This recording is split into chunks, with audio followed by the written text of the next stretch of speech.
All right, man. Get my stuff situated. Random with it. Gratitude Wednesday. Live Q&A. Use the thumbnail so I don't forget. Like I did that thumbnail for me, so I don't forget to talk about this particular topic I want to speak on while I'm giving gratitude. But want to show gratitude to all the subscribers, everybody that showed up to this live stream, everybody that decided to hit the like button. Flame of fame to y'all, everybody that's been showing support from day one. Thank you to everybody that's on that channels tab. Thank you to my promotions gang.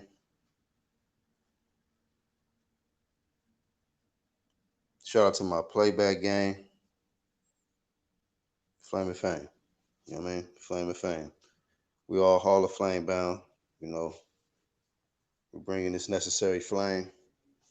And one day gonna be some Academy Awards or something set up for us. Low key with it.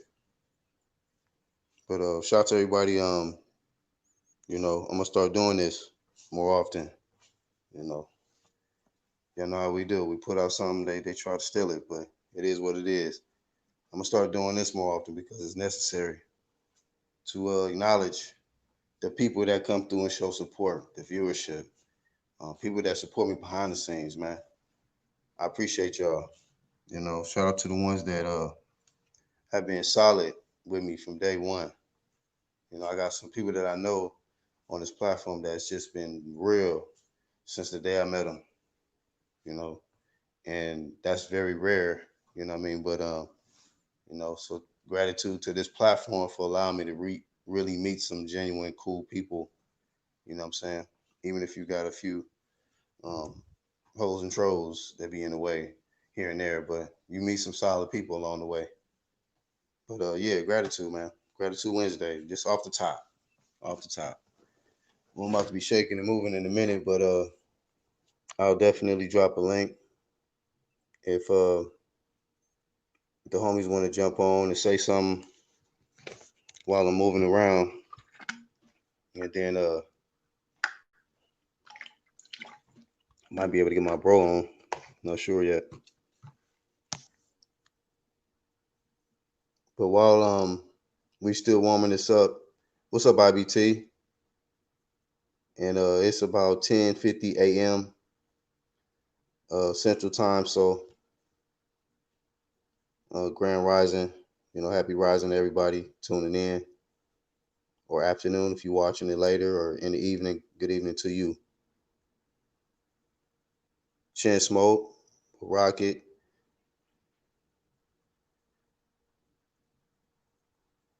and everybody that's gonna see this on the playback. But yeah, I wanted to get y'all thoughts too. It's gonna be live Q&A.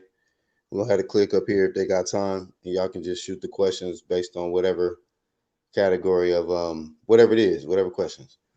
But my question to the ones in the chat and the ones that's gonna catch this, what's your thoughts about Cecilia Brancas?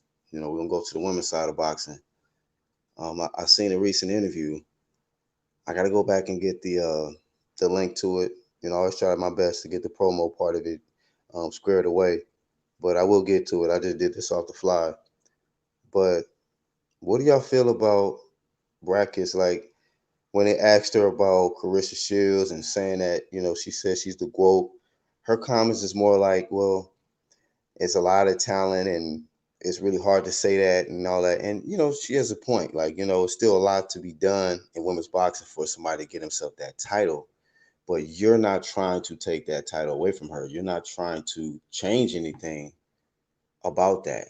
When it comes to, you got this young chick that came into your kingdom, pretty much, or excuse me, queendom, when what I'm saying, when you was dominating, when she was still trying to make it in the Emmys and come up to the Olympics and stuff. So you know she's just more like I don't know, she's too passive in my opinion. She's too passive, and um I don't know how she's gonna do against Jessica, coming up. I don't know. And I seen her in her last fight. It didn't look too good. Just being real.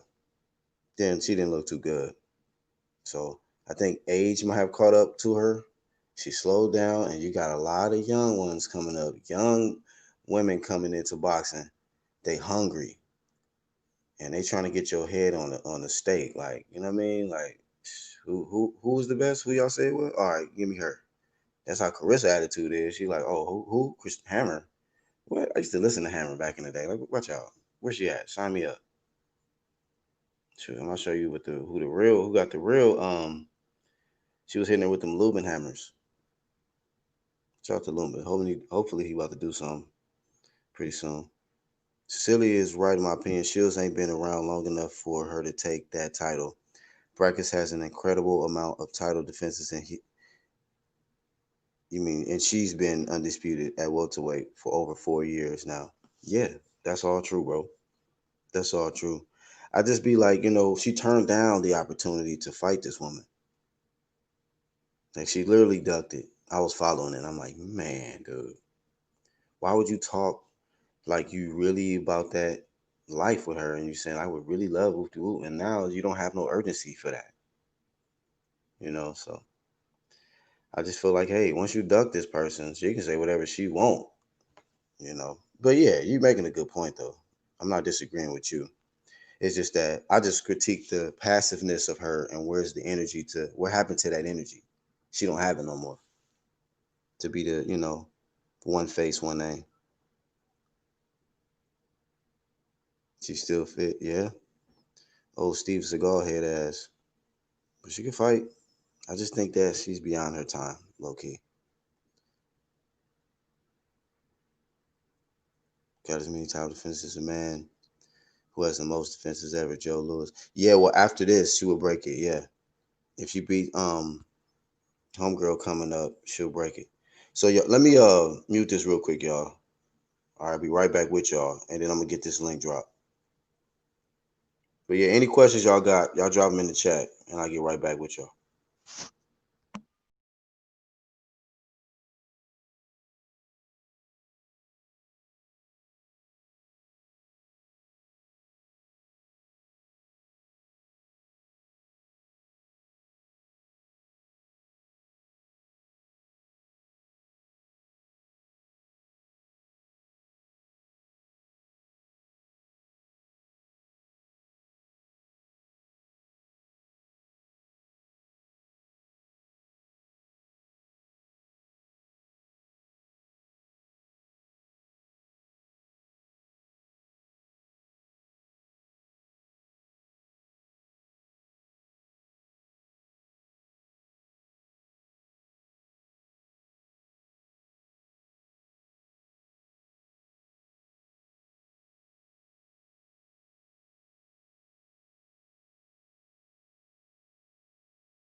All right, my bad. Blame and fame to everybody that waited on my black ass.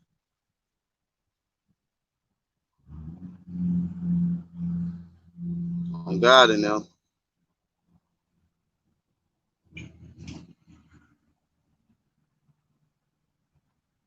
Got Charles in the chat.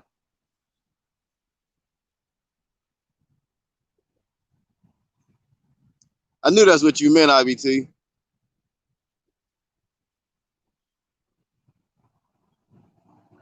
What you meant, Sheeto. Yeah, they were supposed to meet at 154. That's why Shields went down. And when Shields went down, you know, Brackets was like, oh shit. Hold up, y'all.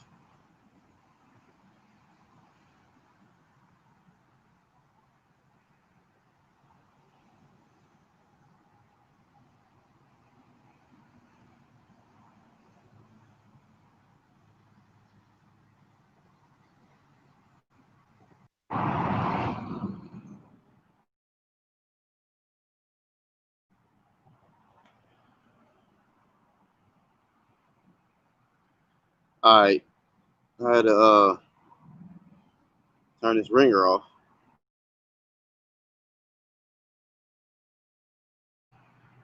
All right, my bad.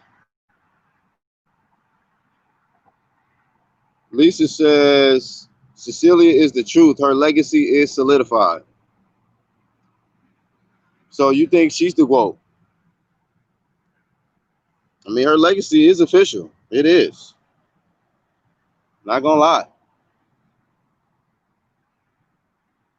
I just wish she would have got it in with Clarissa. She was with it at first, and then I guess she changed her mind. So I just want to get your opinion on her. Yeah, they're supposed to be at 54.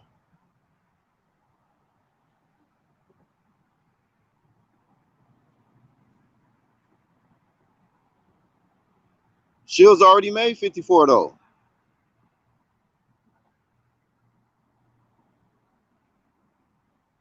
She already made 54.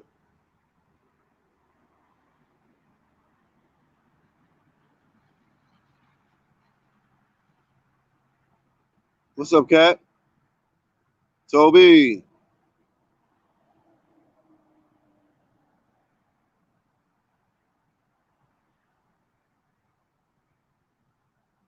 Yeah, I was off for like a good 10. But show some gratitude to everybody that's in the live chat right now. Everybody in the live chat right now. Flame and fame. If you hit that like button, flame and fame. Shout out to Playback Gang, Truth Hurts Crew. Vado or nada. Bringing a lot of heat with this. Bringing a lot of heat with this topic right here, my friend.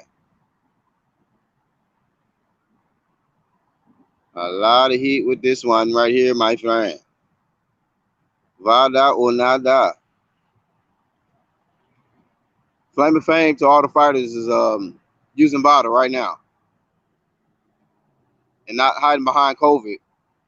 Shout out to the ones not hiding behind COVID and using Vada testing still. And still. Hashtag.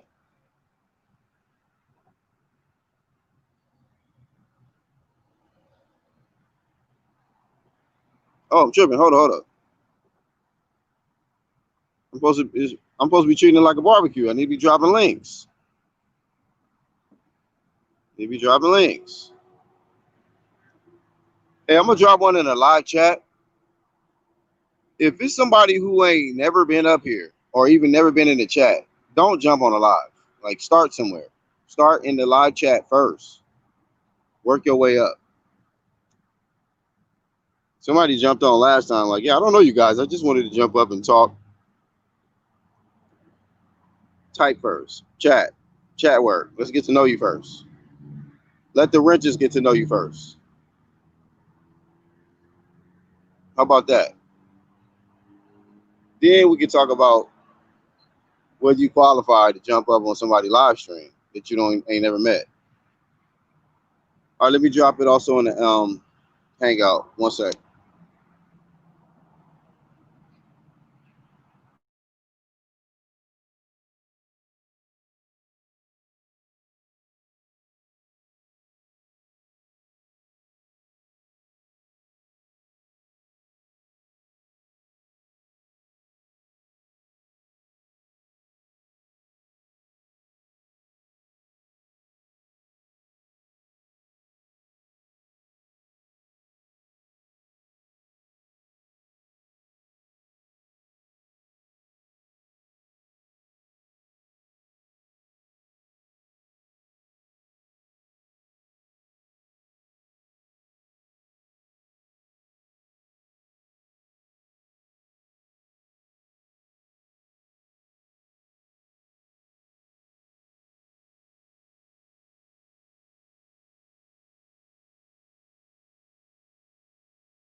My bad. I left again.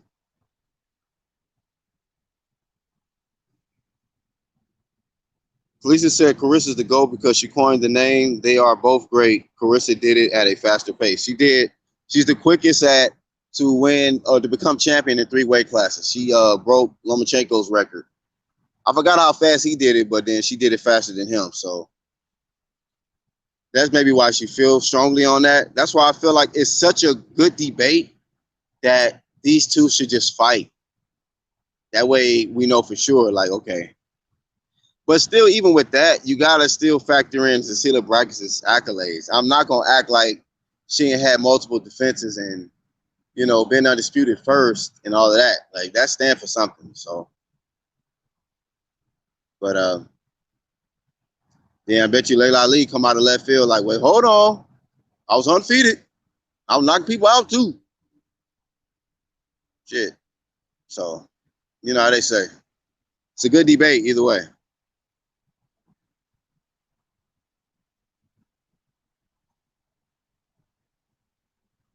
Hold on, I'm replying to my bro.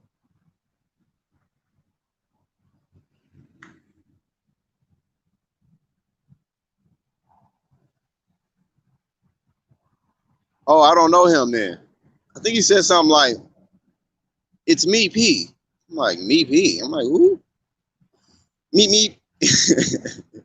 That's all, folks. You can't say something like, oh, yeah, what's going on, man? It's me. To somebody you don't know. I'm gonna be looking at you as me. Like, who is you, dog? What you mean it's me? It's me, P. Man, you don't go PP somewhere or something. Don't get up out of here. Who's you?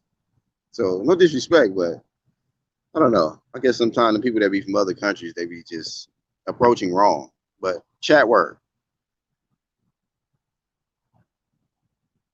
I think that's the same name as the guy that the other dude faked like he was.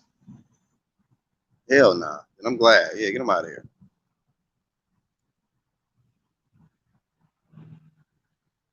Yeah, Charles. So yeah, you got to factor all that in too. Competition level for both of them. Not her fault.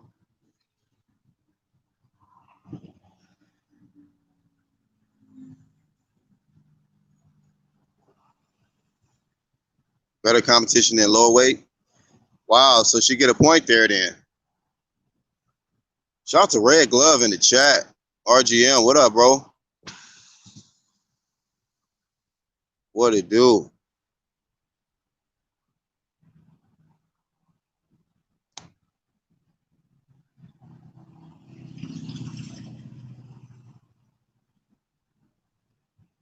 Was it 7 fights for Loma? Whatever it was, Clarissa did it faster. So I can't remember the exact number.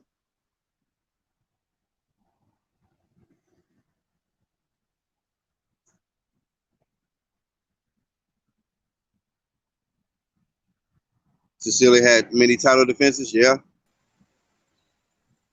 Hey, man, we got the click on deck. RGM and Charles, what's up? What up, nigga? What up? Got some time today before I pass the fuck out. Huh? I said, nah, I got some time today before I pass out. What up? Yeah, you about to pass out, huh? Yeah, you just got off? Hey, about like 2 hours ago and shit.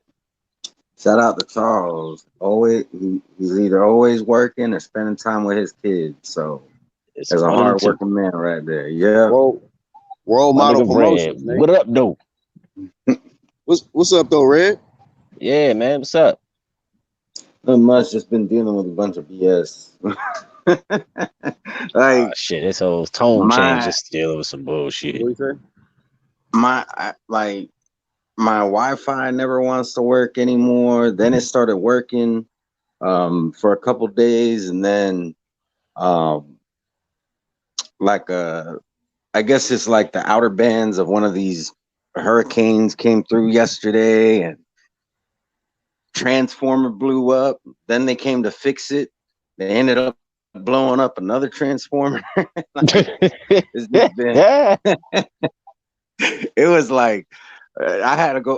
It was so bad I had to go to my mom's yesterday because, you know, anybody who's lived in Florida or been in Florida during hurricane season, you know that when those outer bands come through, it's like a really bad storm for like 20 minutes.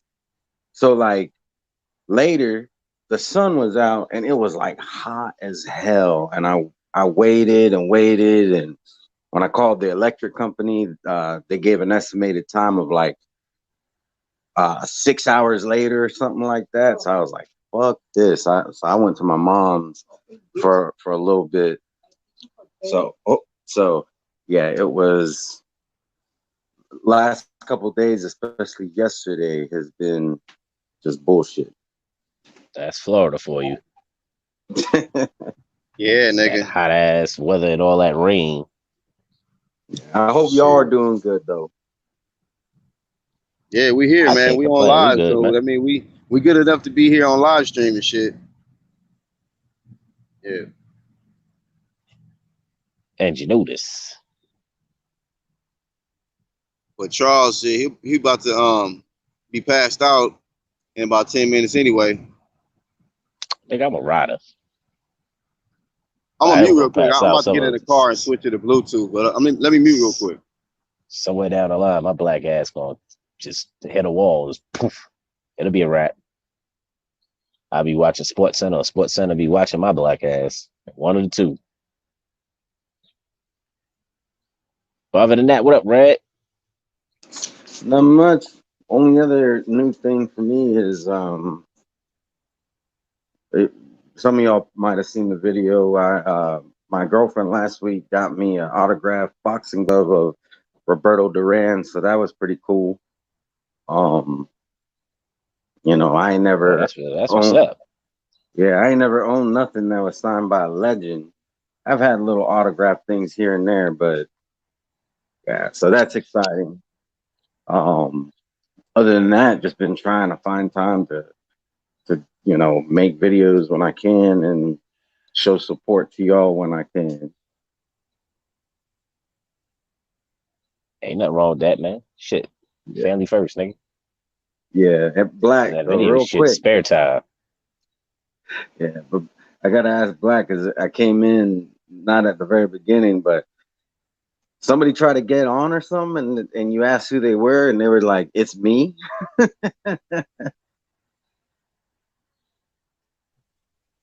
Hey, Red, real quick. He- Hey, repeat that because I'm connecting to this Bluetooth real quick. Oh, when I came in, it sounded like I don't know if it was somebody who was booted from the chat or they were trying to get on the live, but you asked who they were, and I guess their response was not saying it's me. Like they were just instead of Oh telling you who they were. yeah. He was like, Who raised these people? right. He said, "It's me, P." I'm like, what? And like, nigga, I'm like, Wait, they said it's me, announce P? yourself. he said, "It's me, Wait a P." minute. I'm like, who the fuck is me, P? I don't know you, right? And So he's like, I might know who that is. Real quick, they said me and then the letter P. yeah, That might be Gun Rights Mafia because he no, does. they said in the chat it's P boxing. Oh, okay, that makes sense too. Nah, because I've Yeah, talked to Gun Rights Mafia. He'll be like, "Oh yeah, that's what's up, P." Like that's a terminology that he uses when he's addressing people. But P boxing makes sense too. yeah. So yeah, that's how that shit went. So that first impression was a little different. I was like, well, I don't know me, P, and I was like, go ahead, start in the chat, and then he didn't start in the chat at all. He just left. I was like, okay, oh well. So that shit went.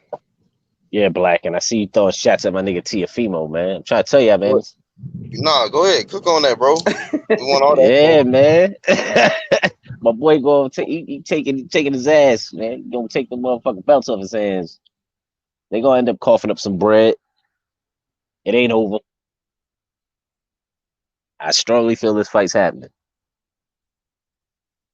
Because if that wasn't the case, they'd have just shut that whole shit down. You know what I mean? But it's business. They negotiating.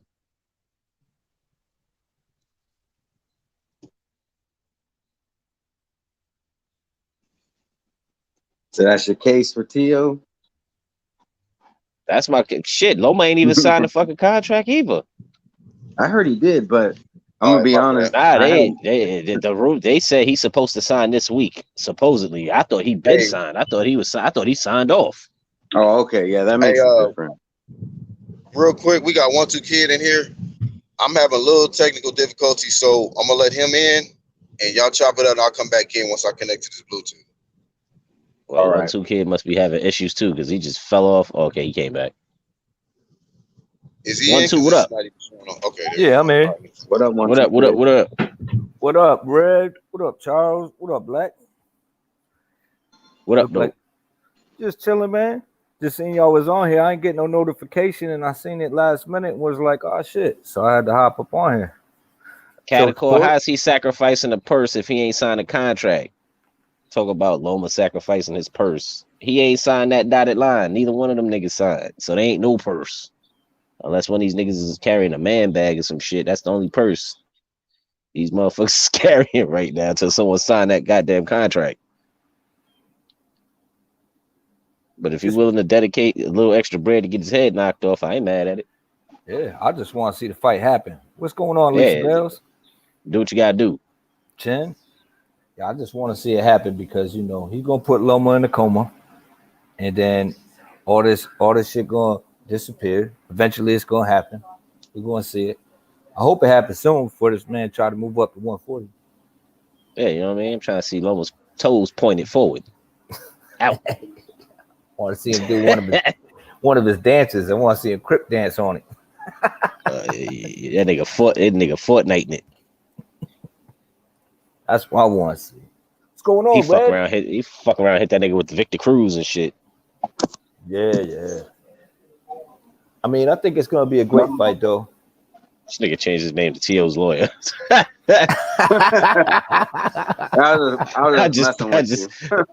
just peeped that shit. T.O.'s lawyer. What the fuck? Yeah, I'm just messing with you. Well, I mean, I'm a Loma fan, but I'm not a Loma fanboy. I'm not like, I'm not. To be honest, I Nah, haven't been just able to was keep just up see with the the fight. situation. Yeah, definitely. But I haven't kept. Yeah, I like the haven't way seen enough they. of the situation to be calling nobody a duck or nothing. So Well, that's first why off, you don't neither hear one of me. these niggas signed. You know what I mean? So can't say nobody's ducking because no one signed that dotted line yet. And then when Yep. you hear the rumored prices, like this is what the fight is worth to you, less than $5 million. Like you could throw that on pay-per-view and make that shit with no problem. Right. They might just be So trying to wait it out till they get a crowd. You know, the promotional team. I think both of these guys want to fight each other. To be honest with you. yeah, because they ain't no tuna. Like remember when they asked them, yo, y'all want to take a tuna in between that shit? Them niggas, hell no, we getting straight to the business. Ain't no fucking tuna. We going straight at each other right now. That's what I want to see. That's what I want to see. Yeah, exactly. I think who is it? Is it Alvarez and Joe Smith gonna be fighting? That's gonna be a banger. Which Alvarez, the one that beat Kovalev? Yeah. That's gonna be a banger, man. I'm looking forward to that. I mean, these guys ain't champs, you know what I'm saying? But that Charles, that's an there's two interesting fight for Alvarez's me. that beat Kovalev. Yeah, Yeah, well, not the redhead one, not the redhead bitch that you Oh, a don't like. later, a later Alvarez. yeah, Nah, it's funny because you said the one that beat Kovalev, or I think it was 115 who said that. The one who beat Kovalev is like they both did. What are you yeah. talking about? Yeah, well, the one you don't like, not that one. Okay. Yeah, I'm indifferent to a later, but yeah, I don't like Canelo. I'm glad somebody remembers that because you know how many times people call me a Canelo fan just because they find out I'm half Mexican. Hey man, half Mexican count for something for you. Yeah, that's your boy. Like man, Yeah, I can't stand that motherfucker. yeah. Fuck him and fuck all Alvarez's, him and Mauricio. And if your name is Mauricio Alvarez, double fuck you. Yeah, die slow, motherfucker. I Nah, but think what other fights we got coming up, man? That's one fight I wanted to see. There's another one I wanted to see. Shit. Not the Ubali fight, even though I still watch Ubali and Donaire, but that's in fucking December. There's another one that's coming up. I ain't looking forward to Tank and Leo Santa Cruz. That shit could work one or two ways. yeah. Tank's definitely losing on the scale. I'm confident in that one. I think he banking on it. I think he's gonna have his bank ready. As soon as he show up, he gonna be like, "Here's the money." Fight's still going down. Fight's still And they going fighting down. for each other's belts. I don't see how the fuck that works, but I see Tank just coming in. How the hell He would ain't coming Tank? in at 30. How would Tank even defend that 130 belt? You know what I'm saying? Like, how's he gonna? Listen, I have no clue, but they're saying that both belts are on the line, the 30 and the 35, which is stupid. Because Tank's That at don't make no 35. This sense. nigga and this dumbass is coming up to 30. So how the fuck is he supposed to defend a 35 belt? And it's just a bunch of bullshit. Yeah, I don't make no sense.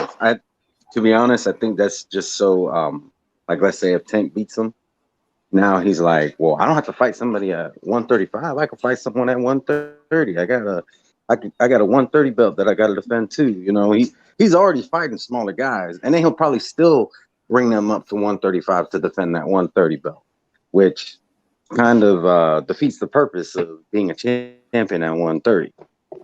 Right. Yeah, Especially when you ain't fight no real smoke at 30 anyway, or at 35, you little fat fuck. how does that shit even work, man? How does that even work? Hey, we fighting at 135, but we fighting for this 130 title. Yeah, like both WBAs is on the line. Like, really? One struggles to make 30 and 35. The other one's just coming to 30. So both of them are on the line. How does that work? How you doing? Damn, this lady got some big ass bull mastiffs, dog. Nigga, really, lady, your dog is pissing on my shit. Wait, what? Who is? This lady's walking past me with these big ass bull mastiffs, and one just took a piss right in front of my bushes and shit. Like, really? I should shoot that shit. Oh yeah. See, when I walk my Bitch dog, walking two big ass. Lofty. yeah, Yep. that was long. I was gonna say, when I walk my dog in my yard. I got a big enough yard for him to do his shit. I don't got to worry about picking up after him or nothing because it's my yard. I won't be taking him over to other people's yard.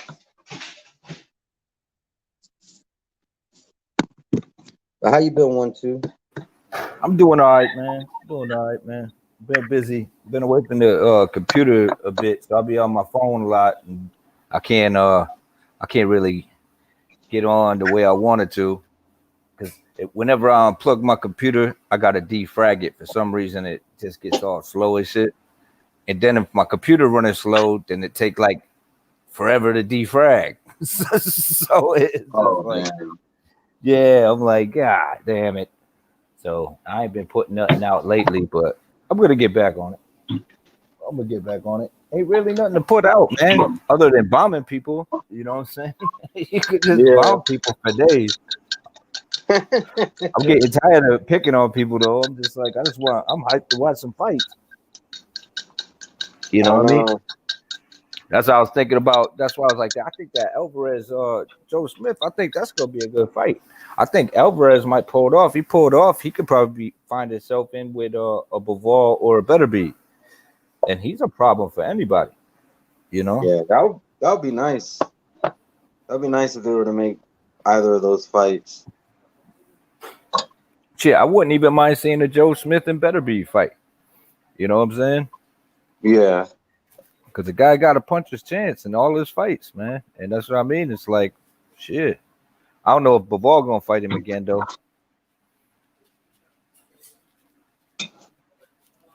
He definitely has a chance. Yeah, I think these guys got. Oh, I think both of them guys got a chance, man. Square up and bang, man. And I like to see when the banger's in there, man, because when they both got that puncher's chance, you know, Alvarez, he got some skills too, and Joe Smith just keep coming. So, and he throw bolos. So I mean, see who can take the shot, because they both gonna be getting cracked, man. Damn. Hey, my bad, y'all. I've been having some issues with Bluetooth, but what's happening in the chat, Troy?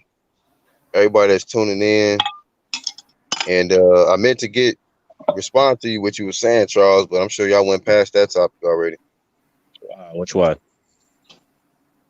You said something about the fight not happening or something like that. Oh, which one? Teofimo? Teofimo, I thought I heard one of y'all say that. Lopez. Oh no, I said it's. I think it's gonna happen. I didn't say it's not gonna happen. My boy gonna knock his fucking. You know, had a nigga toes pointed straight, like the nigga from Death at a Funeral when he was in the casket. Why daddy feet pointed at the? That's how he gonna hit. That's what he gonna do. Nah, but I got pissed off. This lady, that's why I fell off the fucking chat for a second, man. I was about to snap on this old ass lady dog pissing in my bushes and shit, walking these little ass ponies. Troy said Loma ain't trying to work. He's not trying to work. That's y'all really feel like that? Like Loma not really trying to get in there with Lopez? Talk that shit, Troy. Huh? I think they both want to bang. I think they both want to bang. I just think they need to up the price on motherfucking Lopez. Just up it just a little bit. He'll take it. That 1.2 is disrespectful. So that wasn't true about Lomachenko willing to lower his purse to accommodate him. I don't know how he's gonna lower anything when he ain't signed a contract. I mean, if he's willing to do that, then you know. No, but if they can agree, yeah, that's what I'm saying. They can agree to the money, then yeah, that's the time to sign. It's rumored that he was offering like 600. So that would boost him to what, like 1.7, 1.6 or some shit? 1.8. That sounds about right, or 2 million. You know what I mean? It's good. Because look at Luke Campbell. Allegedly. Campbell got paid 1.2 to fight Loma. The fuck out of here. Lopez is a champion, dog. Like, don't disrespect the young boy. Coming with your little 1.2. Throw a little something on top of that. I think it's just Top Rank being cheap. But look, this is what I got from it though. What I got from it is one guy who worried about money, another guy who just focused on getting that other belt. Right? And I'm with my bro, so he can disagree with me if he wants to. Like he on live with me. He can screw me up. No, I agree. You agree with that though? Well, let me chime in a little bit though. My whole thing about that, I agree with your man about the, Teofimo feels like he should get a little bit more. But my thing is, you're not the A side yet. Take what you can get and then call the shots. Why are you making so many demands? And remember, I'm gonna just say this.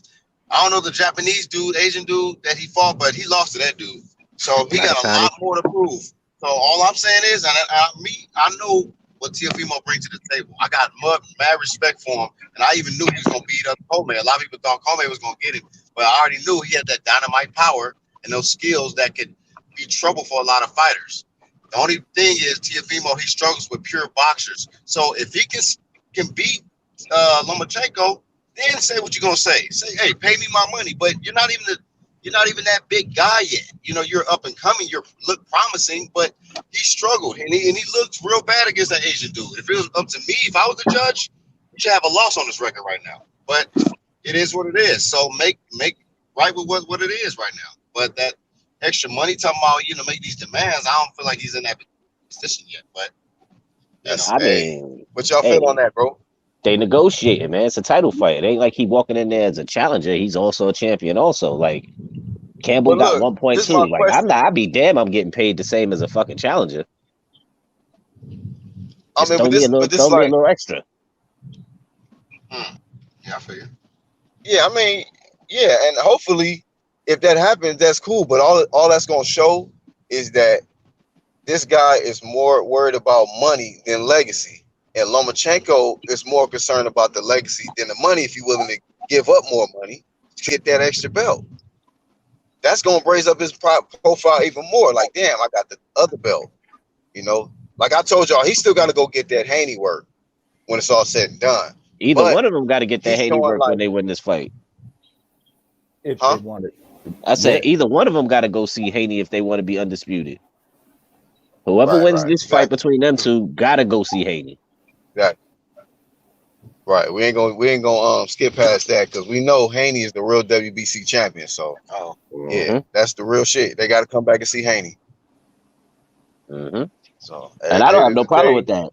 I'll watch either one of them fight Haney. And I said I would watch either one of them fight Haney because that's a good fight. Facts. Yeah, it is. Now I'll be honest with you. I think that Haney not really tested yet. But we got it. He got the defense and he got the skill, good jab, and all of that, and speed. But when you talking about being tested at the top level, I want to see that chin get tested. Get tested, man. Like that chin. Yeah, I want to see him get rocked and respond. His next fight ain't helping him. If they saying because what they saying his next fight's supposed to be fucking Gamboa, that's not gonna help him. Nah. That's gonna be a fucking clinic. Coming off that tank work, we got beat up on my tank. That's gonna be a fucking clinic. Do you think it would take Haney 12 rounds to get him out of there? No, I don't see that shit going past 6. Be honest with you, he's not really a puncher. So if it do go 12 rounds, it'd be the most embarrassing. Like he'll just dominate him. He'll win every round. It'll be a clinic, but I think they're gonna stop that shit on like accumulative punches. Just he gonna eat a lot of shit by round 6. They gonna stop that shit. Yeah. Plus, snack. They probably upping their protein up since this COVID shit. So he might be able to stop him. He gonna be asleep like Charles in the next few hours and shit. Yeah, but my shit is voluntarily, nigga. Ain't nobody putting me to sleep. Right. That shit is me being like, you know what? I'm going to sleep purposely. He getting his ass he gonna just get lumped the fuck up. It's gonna be bad. Charles had to make sure there's an understanding Oh because yeah, of ain't no nigga. circumstances. I don't go night nigga. Ain't nobody putting me to sleep. This shit's voluntary. Hey, as y'all know though, on the UDC Flame channel, we do the Flame of Fame and Shame. Any of y'all got any Flame of Fame or Shame today? What's Tyson Fury talking about? What they talking about? They're not gonna be. He ain't gonna be fighting Dylan White now. What? I don't know. I heard Two Hands video and Two Hands was cooking that nigga. I don't know. I didn't see anything about that, but if that's Hold the up. case, oh, he's getting it. Breaking news? Because I heard they was saying some shit that he just wants to fight like that. What was it? Frank Warren saying the biggest fight is him and AJ, and they don't care if it's for the titles or whatever the fuck. Like making it seem like he's ready to vacate, and I'm like, oh, this is some punk shit. This is the bullshit that we were talking about. So allegedly he gonna get the flame. Yeah, he gets the air quotes and shit. He might get the flame if that shit happens. Hey man, we've been talking about this for a little while now. So if this does manifest that this dude is gonna vacate, that man to avoid that Dylan White work, bro. Hey, Fury or what? Fury. Wow. Yo, they're saying Fury wants to fight this year, and you know his next fight is supposed to be Wilder in 2021, but Fury wants to get a fight in this year. So why didn't they're talking, but they're talking about what he's gonna fight White now and Fury in 2020. Like shit, they talk about trying to make the biggest fight happen, which is but that's not even the biggest fight. If he vacates, that defeats the fucking purpose. Yeah, the signs are there though. The signs are there. I mean, he's been trying to avoid that shit. As soon as he tried to go for that WBC franchise, that tells you everything right there. Like he was looking to duck that whole situation. So both myself and Angel were correct in the fact that, we seem correct at this moment. Yeah, all the signs are there. Dude just ducking it. I mean, it's a big fight because you got the belt and he got the other three. That's why it's big. You drop it and you fight it. Okay, big money fight, but that just defeats the purpose of the fight. I don't even think AJ will fight him though. Yeah, because you drop it. You drop it. Yeah. Why should AJ fight him go? after that? I know it's a big money fight, but come on, man. This dude can fight anybody and get. Come on, man. Go back to Saudi Arabia and fight anybody. He don't need Fury undisputed. Yeah, he want undisputed. He don't need Fury for a payday. He needed Fury for that undisputed. But if you're gonna drop the belt, now he need Dylan White. Right. Exactly. And why they got him ranked above AJ anyway? When I look at these boxing fucking rankings, they got fucking Tyson Fury as the #1 heavyweight in the world. Because he's probably because he's undefeated. Yeah. Right. They going off that shit. Undefeated, and he held them straps before, so they're giving him currently. But he held it. Oh well, if you go by currently, then yeah, that's different. But prior to that, he's also the reason that little coke binge and all other shit is why AJ got them 3 straps. Them shits got that ain't AJ fault. No, that's not his fault. I'm just saying. It's also the fault of Fury is why them straps is in AJ's possession right now. Hey, do y'all agree with this? What Troy said? He said legacy is later. Legacy is after money. I mean, is this some new era stuff, Troy? Because man, bro, I saw it as dudes had that legacy. They was on the legacy path first, and they started getting some good wins and fighting other champs and unifying and whatnot, and then the money came. Floyd, your boy Floyd. Yeah, I mean you take a look at this. Champions too, though. I don't know. That's a touchy subject. Well, that's a recipe for disaster because what was that saying that no one wants to get up and run in silk pajamas? Right. So is that the new blueprint? Let these fighters go for the money first and then get the legacy second? I don't agree with that because everybody you got to get them fights first to get to that bread. See, I'm gonna say that's this. What I'm saying. That's kind of touchy. As much as I don't like Canelo Alvarez, all right, one thing I gotta say is this: when the time came, he was willing to accept B-side twice.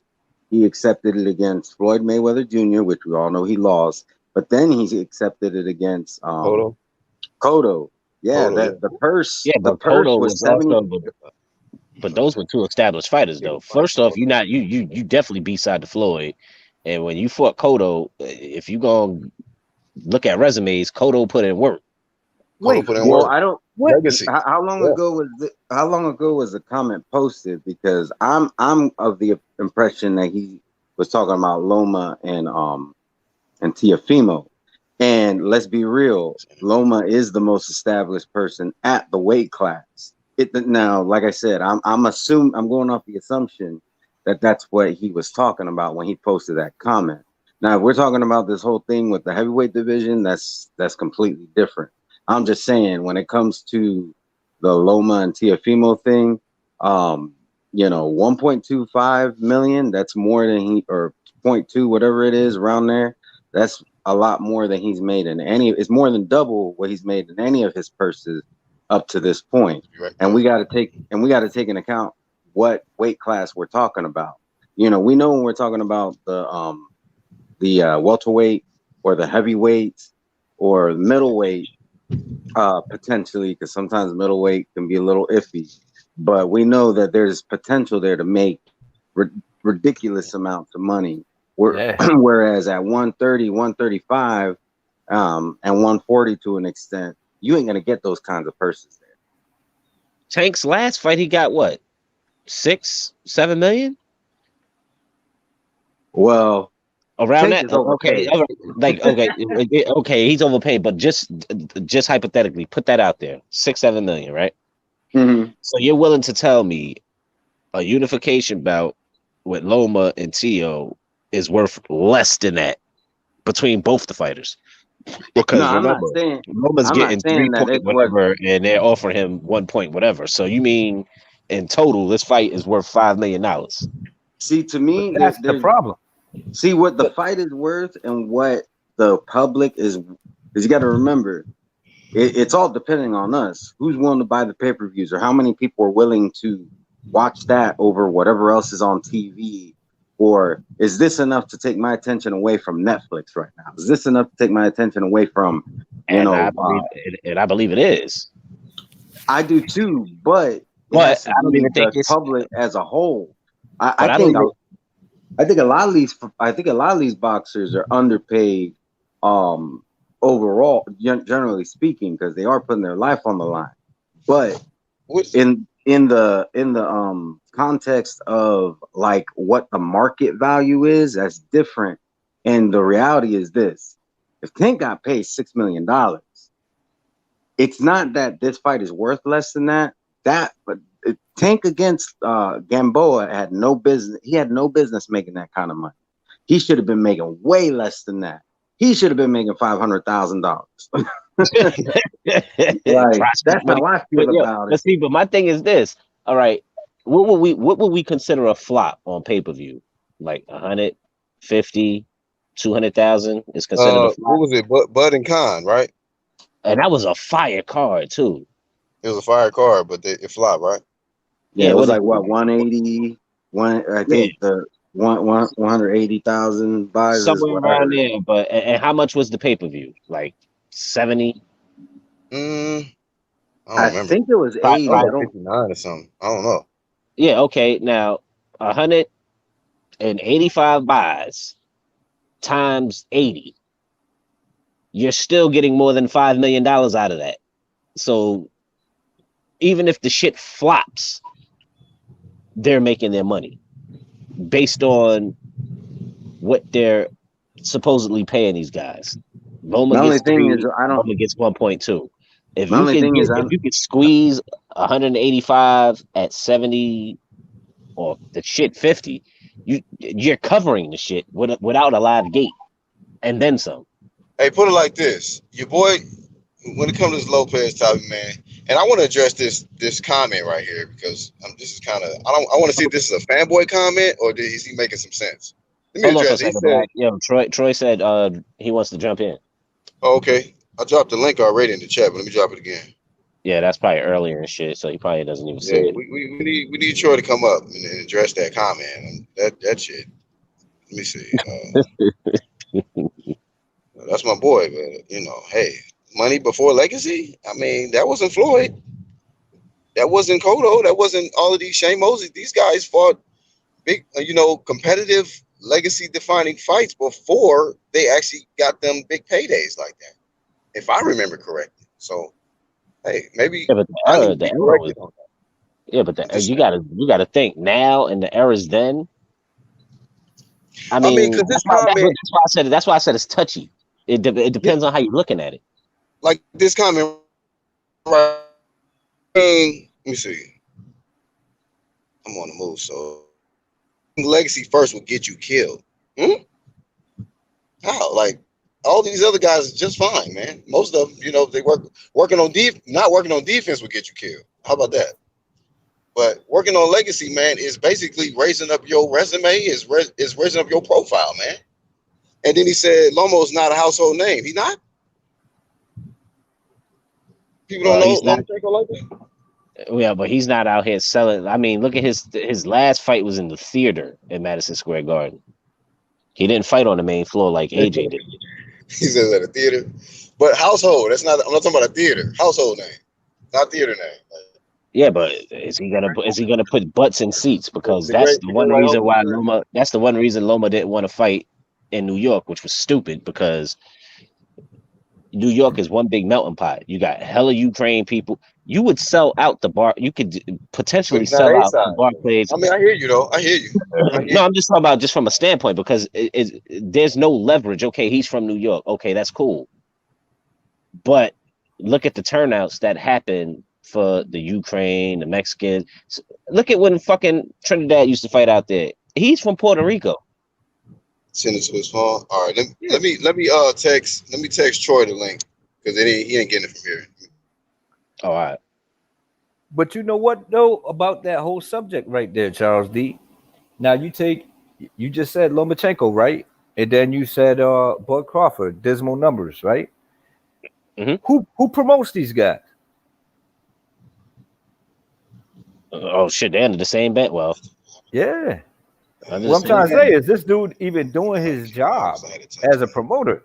You know what I mean? Like, I mean, how can you mess up a guy? How can't you get a fight with a guy who's got 6 world titles in 3 different weight classes? How can't you get guys to sit in seats for Lomachenko? Like he's not doing his job, but he want to keep his part of the money. I mean, he ain't doing too well to me. I mean, I know he's a legend in what he does, but I don't know, man. I don't know how you screw that up. I missed it, man. I came on the tail end of what you were saying, 1-2 kid. Who's messing what up? I think Bob fucking it all up. Because he Bob just fucking it up? Yeah, I was saying like Bob rank is looking bad right now. I ain't gonna lie. You take Bud, right? He just said Bud, right? And then you take you got Teofimo also, and then you got Lomachenko. But nobody coming out for these guys. Not because these guys don't got skills and they don't do their job in the ring. They not promoted correctly. Period. You know what? I think to a certain extent it is on the fighter as far as the promo, especially the era that we in. But this guy does get you the fights, the high profile fights. So we can't. When it comes to that, how many mistakes are these guys? How many unifications has this guy gave us? Right. Say again? Oh, absolutely. I get what you're saying. I'm just saying, what are these guys doing wrong in the ring that they ain't got viewers? No, I got you. That's why I made the point that you got to kind of put it on the fighter to a certain extent to be able to command that kind of traffic and that kind of viewership. Like, yes, a lot of guys on the side of PBC, but they all ain't no AB. You know what I mean? They can't attract the kind of attention like certain people can. So you got to put it on a fighter to a certain extent. Now he on the cameras, the main event, whoop-de-whoop. He can do his job as a promoter in that sense to get you under the bright lights. But from there, it's up to you. If you want to do your little dance moves or whatever you want to do, fancy robe coming in and whatever, that's on you. That's on you. But if I'm promoting myself, what do I need you for? Exactly. I mean, hey, but because, listen, why put it like this? Let me give an example. what's his name, Jaron Ennis. Do you think he needs promoter or not? Like a good promoter or not? Boots whole situations all over the place. Yeah, Jaron, probably. Yeah, I can say I I would mean, see what because you're it's saying. like Being that he's that deep into that Bob's that deep into the business, he can he get got those connections. opportunities. Right. You got to be plugged in with the right people to even be able to get these interviews and be able to say such and such. Like these guys has had Bud Crawford, Lomachenko. They've had many opportunities on national television to command and say whatever they want to say. Now we critique like AB, but he say the most craziest than all of these niggas, and their legacy is official. Such and such. Like these guys has had. Hey Troy, hey, turn the volume down. They've had the playback down. On national. Yo, You with us, fam? I'm in here. You in here? My bad. I had my phone on and shit. I mean stuff. I'm sorry. I had my phone on, so I'm Nah, you good. You can listening to cut, y'all. bro. Y'all gotta get me on the questions because I was trying to get all of this and listen to. So I'm sorry. All right, no doubt. So we go back to your question or your comment. Let me find it. Legacy is later. Let's start there. Legacy Why is is later. legacy later than money? Hold on, I'll explain that because it's very tricky when you boxing and when you're actually the boxer and you're taking professional scraps or fights. All right, so how many fights Teofimo got? Not more. 15. How many, fellas? 15. And he Teofimo has is gifted. Sometimes I feel like he kind of trying to fight Loma too early. Sometimes I don't. But I will say any other fighter with 15 fights can't be thinking about his legacy at this time because he has to build himself up to be able to work against people like Loma. He's a 2-time gold medalist. He has a lot of experience. And against any other boxer, he's probably going to win. I will edge it at him. Against a Mexican style, stereotypical pressure fighter, James Kirkland, anybody who come in that style, Loma not going to do good. We've seen that before. That's facts. Secondly, when you worry about getting your bread first, it's all about showing up, getting your money, putting your craft in. You don't be coming in here trying to work on your legacy off rip because if Teofimo lose this fight and he lose it brutally, that's gonna be a year off. He gonna get Hey, his should we little. get into it? Hey, we're getting somewhere now, Troy. Okay. We're getting somewhere. I know when I be making these comments, it seems like I'm kind of trolling, but there's layers behind what I'm saying. Like you want to really take your time. Now, Teofimo is a different fighter. We will see that after the fight. If we see that he knocked Lomo out in 4, he was way better than Lomo because a 4-round fight, that means you're a novice as a professional boxer. A 6-round, novice. 8-round, you're a prospect. 10 rounds, you're a contender. 12 rounds, those are championship fights. If he get him out of there, anything 8 and down, either fighter, if they get each other out of there 8 and down, yeah, he can hang with Lomo, but he couldn't really deal with him for real. 6 and down, he was not supposed to be anywhere near that man. Floyd and Arturo Gotti wasn't supposed to be nowhere with him. I'm saying that to show you like how it really works. Now, as far as the legacy part, yeah, if he beat him, it does build his legacy. But if Teofimo knocks out Loma at this age, is gonna put his career in a certain trajectory because he gonna have to fight Lomas every trip, bro. He can't be. He gonna be able to every maybe 3 fights. He'll be able to take a like a Canelo versus Fielding thing, like where I just took 2 hard fights back to back, bro. You can't be doing that. Like I know we fans as boxers want to see people get in there and go back to back and just start back to back 30 in people, like they say in battle rap, but you can't do that. That's why Keith Thurman hurt his elbow because he fought 5 tough fights back to back. It's punishment involved. So that's what I'm saying. You get your money first. Now, I watched Floyd's career. Floyd got his money from Oscar first. Then he stacked up his big fights, his big paydays, picking the right opponents on the right days. Then after that, he was saying, now it's just about legacy. I'm ready to fight Pacquiao. He the best. I done made all the money I can make. It's about legacy. You know what I mean? That's how it works. If you're thinking about legacy off rip and not your craft, you're going to be in a bag, bro. Because that means legacy, you got to fight people who going to build your legacy, and you might not even be ready for that yet. So you got to be careful. Like my man said, you got to be careful. Tiafimo needs to get paid a little bit more money because he's a champion. Luke Campbell got 1.2 off rip, even though he was a champion, because he was an Olympian. And when you're an Olympian and you coming out in the pros, you're going to get paid more than the cats like Devin Haney and Tiafimo, because you didn't go to the Olympics. It's like going to college. When you go to college and you hooping, you get to get picked in the draft first, unless you just a crazy talent. You know what I mean? Other than that, we get the crazy talents first, the LeBron Jameses, the Zions. Then we look at the college, who went 4 years, who killed. That's when we got the Carson Edwardses and them. It's the same way in boxing. You go to the amateurs. Whoever comes out in the amateurs, they're probably going to have the most successful boxing career because they've been in the amateurs. They have the experience. Tiafimo didn't go to the amateurs. And when you boxing, you have to follow that construct because you can't just skip over people. You just can't. That's not how it works. Not in rankings, not with pay. You can't do none of that, bro. You can't just skip over people. So Troy, you've been making your point with this defending and saying that he need more money and all that. Okay, cool. But you know what I'm noticing, man? I think people are concerned about money now because they doubt he can win the fight now at this point. So it's like if he lose, at least he got. Hold on, real quick. Yeah, it's like if he lose, at least he got that extra money off the top. He looking at that 1.2 like, hold on. He looking at that 1.2 like, nah. You know what I'm saying? I ain't that confident. If you was that confident, hell no. That's not it. That's not it. The money it. is that's a disrespectful look.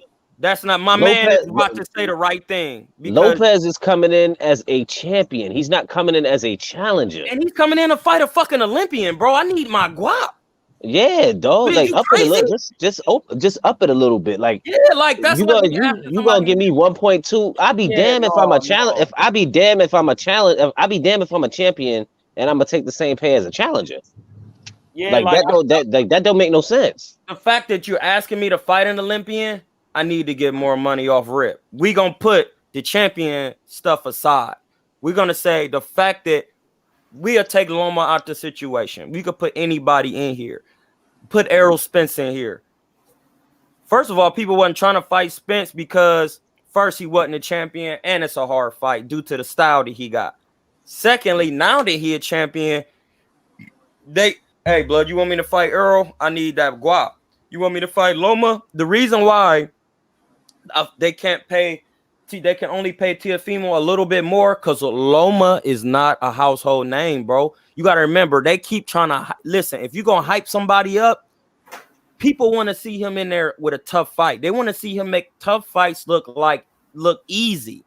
If you can't hype, you can hype somebody up all they want. But if you keep putting them in there with trash competition, you're not putting butts in the seats. Now, put Tank on the other side. You can hype Tank up, and then you put Tank in there, he's getting knockouts. So it's a different game. And then Tank is a different type of fighter, bro. He's an entertainer. He be flashy. Loma do too, but Loma don't get knockouts being flashy. Tank do. Tank will get you out of here, bro. It's like a sharp. Just to think of Mike Tyson. Loma will get you out of there too. Loma got niggas sitting down, bro. Not coming out of the corner. No, he doesn't. Loma doesn't get anybody out here. He didn't get Pedraza out of here. What is he talking about?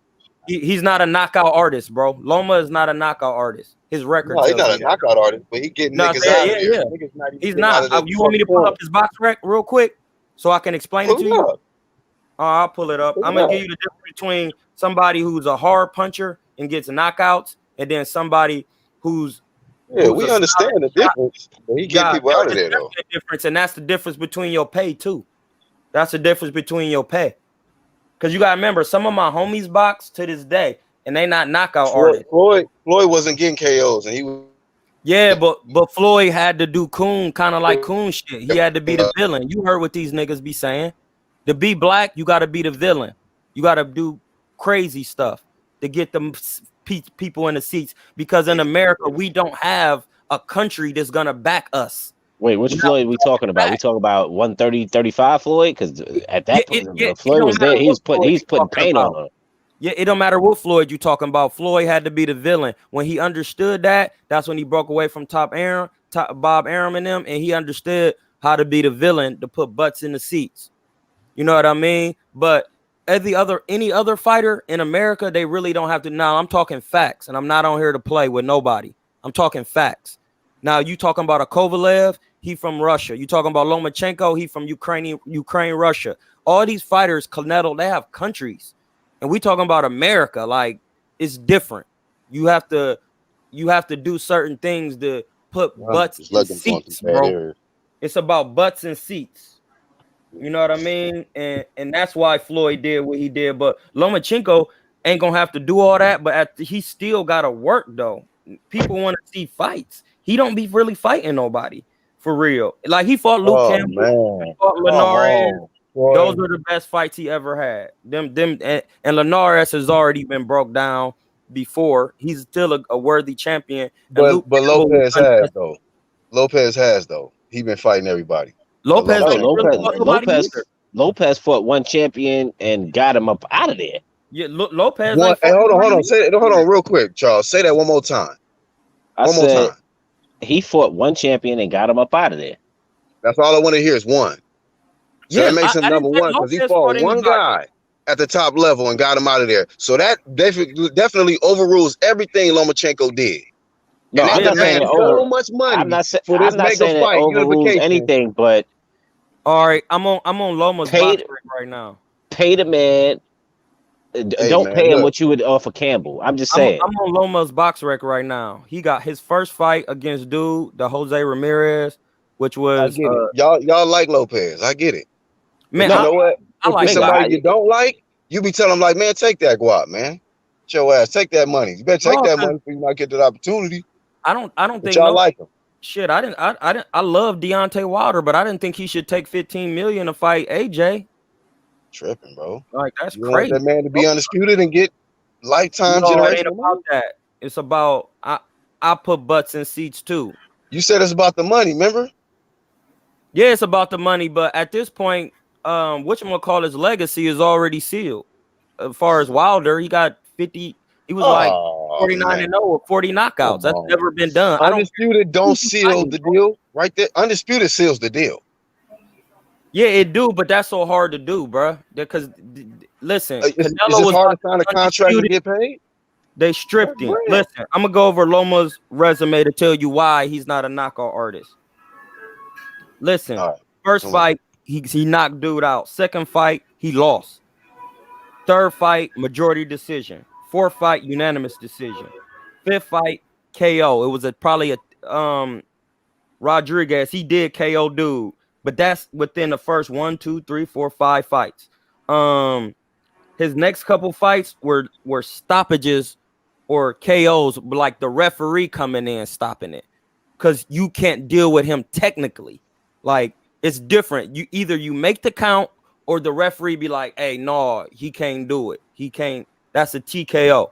You know what I mean? If you get up and you falling all over the place and the referee stop it, that's still a knockout. Like Loma on his record, bro, he don't have a lot of knockouts. Like I'm talking about, I put you down, you go to bed. Like Tank be knocking people out, like brutal.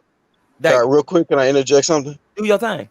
Those guys that didn't get up off the stool, do you think if they would have went back in there, they eventually would have got sat down though, right? No, I can't say that because it didn't happen. It got to be facts. They got on the stool because they felt they. Which is worse though? I mean, both of them is bad, but somebody who get knocked down and don't beat the count of 10 is bad. But when you got a nigga in the corner, he like, I ain't getting fucking back in. I ain't doing this shit no more. Fuck this shit. That's equally as bad. It's all the same. That's what I'm saying. So that's what I'm saying. You trying to take it away from him, like it don't count as. No, I'm taking it away from I'm taking it away from him, bro. I'm talking out from a standpoint of sales. I'm not talking about technically. I'm talking about why Lopez needs a little bit more money and why Tank gets paid more money, because he knocks people completely out. That's why Mike Tyson was getting paid 20. That's why Roy's like, I can just keep going through the list. If you knocking niggas out, bro, you getting guap. Period. It's situational though. I think, yeah, that not definitely really. plays a part. Any But fighter who fought for somebody and was knocking people out, they're gonna pay him more money, because that's what people here to see. But if you listen, it's some like us. We talking about the non-casual fan. Right. We want to see good work, whether it's a knockout or it's technical. We get it. But the casual fan, you got to remember, bro, this is about core fans and casual fans.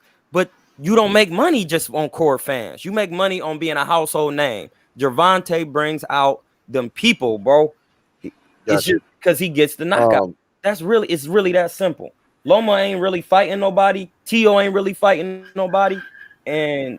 But Tio is knocking people out. So he get a little bit more money, but he don't get more than Loma.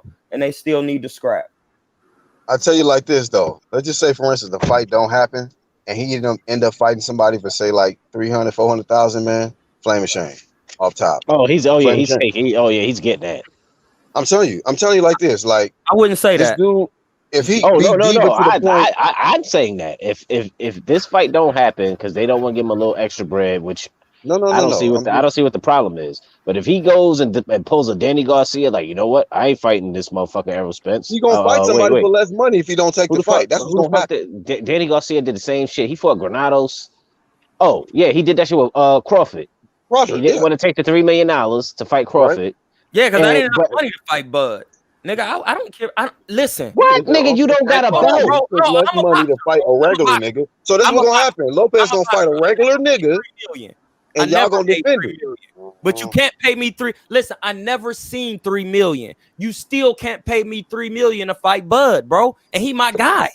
You can't pay me that. Listen, okay, so Danny Garcia was right to decline $3 million in a title shot, but to go fight. But he chose to go fight Granados and took a $2 million pay cut. So y'all see my point? Why? You see my point there, though? I could kind of see it, but you can't justify that Garcia fucking Granados shit. Fuck that. No, I'm not justifying none of the ducking shit. Oh no. I'm talking about declining more money than they ever got to face somebody for the same old average paydays you've been getting, and then you complaining about money? Hey man, I'm gonna say this, but none of us be making that kind of money, and I be around these niggas who be making that kind of money. Once you make that kind of money, blood, that shit is dead, bro. You're not going back and fighting somebody better for no little bit of money when you can fight somebody for 70% of that money and still get a good fight, and then fight them later down the line. And it be okay. I said that. Can he to fight say anybody this. right now other than Lomachenko and make more than 1.2? Tank. No, let's be real. True media on this side. Let's deal with it. Yeah. If can he fight anybody right now? Tank, him versus Tank might do something. But it'll do a lot. But you gotta understand, man, the nigga got 15 fights. Like, if he don't fight Loma right now, y'all acting like his career over with. What are y'all talking about? This is boxing, bro. The man is like 20. Oh man. Like, he got till he's fighting, bro. Hey, it's a simple question. It's a simple question. But you know what? I hope didn't the dude take the fight. I hope they work it out. Because if he don't, bro, it ain't gonna look too good. I don't see why Loma the one need to be pressing niggas, bro. Y'all got boxing backwards. Loma is 50 years old, bro. Teofimo is a kid. He don't need to be pressing. Hey, guess what? He going after them belts, bro. He about that legacy life. He going after them belts. How old is Floyd? Now? 40, yeah. 41. Something like that. No, hell no. Floyd ain't 41. Floyd is like 44 older than me, or some shit. Way older than me. 43 or something. He fought Pacquiao at 40, didn't he? That's what I'm saying. That's my point. Yeah. That's my 42, point. 42, whatever. If Teofimo don't fight, cuz now it'll be other Lomachenkos in the works, bro. Lomachenko ain't the end all be all. No, right. But it's a career behind him. But it's a damn good fight right now. This is the fight that we want to see. He young. Lomachenko. Listen, Floyd said this. Lomachenko is the man who in a hurry. He the man who need to be in a hurry. Unless he work on his shit, he need to be in a hurry. The young man don't have to wait, bro. Hey, to me, that's big championship, bro. We got the old niggas wanting all the smoke, and the young niggas wanting all the money. Like, Hey, man, bro, give them them more old money, niggas bro. don't want no smoke. They taking exhibitions. Nah, you're black. You're black. We can't say that because right now it look like all the young boys is the one who want all the action. Yeah, if old niggas Not wanted all to of work, they'd be getting work. Well, not all of them, but Hey, not Manny all of them, but a Pacquiao beat majority of them. Keith Thurman. Y'all forgot about that Manny Pacquiao work? No, No, but I'm saying, but they both wanted that fight. Y'all Yeah, forgot they about both- that Gene Pascal work? No, See, but I'm just saying. Pascal is my guy though. He gets in work though. He puts in But I'm work. just These saying. old niggas getting in work, bro. The young niggas, I'm not saying they not getting it in, but it's it comes with what you call that shit? What, with the I can't territory? think of the word. No, Man, no, it comes with bro, for they get put in the terms. bag, Like, bro. I'm just telling you. they Listen, got high terms, man. High qualifications just to be able to get in the ring with certain people. Like, this would be crazy, bro. Hey, I mean, it is what it is. but look at 140. Everybody wants smoke at 140. Stipulations Young is what I boys, said. the old That's boys. bro. Listen, bro, I'm gonna say something, and y'all probably not gonna like what I'm gonna say. All y'all some of these fighters that y'all be watching on TV, I know some of these guys personally, and I know them as they was growing in the sport of boxing, and I know when matchmakers was calling them about fights, they was ducking fights on low levels, bro. I know that. That's facts. I'm not gonna say no names, but I'm gonna just tell you, some of these fighters, they've been ducking fights on low levels, bro. Like, I'm trying to tell y'all, it's not what you think, dog. Some of my niggas who box don't get it still. Like, it's about butts and seats, working on your craft, taking your time. If money is, listen, I'm gonna hit y'all with some real bars. If money is your goal, you already know what that is. Money is the root of all evil. It's supposed to be craft. Man. Craft first. Come on, Troy. Hey, blood, what you mean? Come on, my nigga just took a fight for money and got his ass beat. Huh? Yeah. My nigga just took a fight and got his ass beat, a 10-rounder, taking it for money on 2 notice by a nigga 10-4, bro. Bro, you got to work on your craft, bro. Don't put money before boxing. That'll get you in a bag. I'm telling you. I ain't telling you. I'm a boxer. Niggas who don't be taking this money, they smart. That's why they throw the money in front of your face like that. Hey, man, I'm telling you, you can beat this guy. Listen, you can beat. We gonna pay you an extra $500,000. You get in there, you get in there, and you knocked out, and you never the same. He caught it, right? He just played himself. So it is all yeah, I was waiting for I was waiting for him to clean it up. Hey, I'm trying to tell you, bro. Y'all, I'm telling you, people taking these fights. Bro, don't chase the money for these fights. I'm trying to tell you, bro. It's not about the money. You chase the money, you're gonna be in the bag. I know a lot of fighters who be doing that. Am I hearing the same shit? What? Hello? Yeah, I'm just it sounds contradictory for a second. What sound contradictory? You went from don't take the money to take the money. Your friend just got his ass beat for the bag. Listen what I'm saying. The money that you're making as a upcoming prospect and pro, you take that.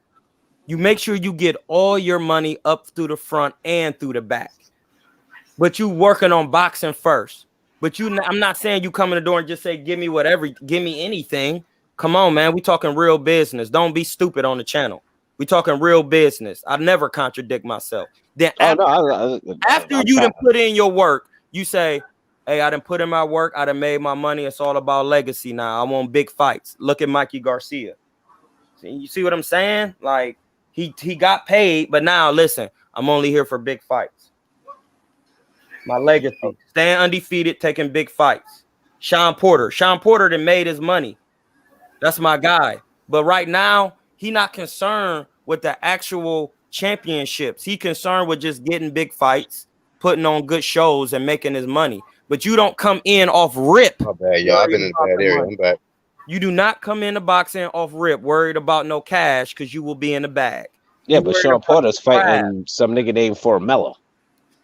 You worried about your cash. You worry about your craft, and then you take your money as it come. But you don't let niggas lowball you.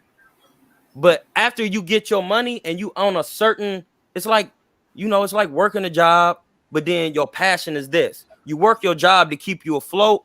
And then once you get your passion off the ground to where you're making the money that you're making at your job, then you veer from your job to your passion. Now your passion is your job.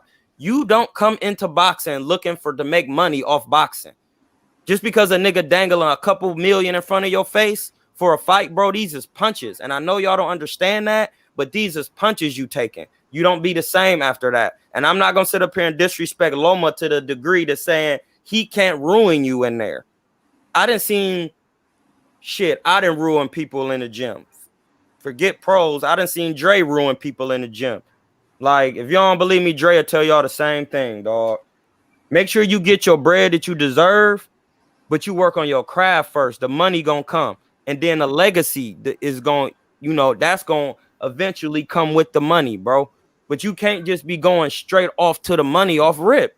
That's going to get you in a bag, bro. Because at the top where the most money is, that's where the best fighters are.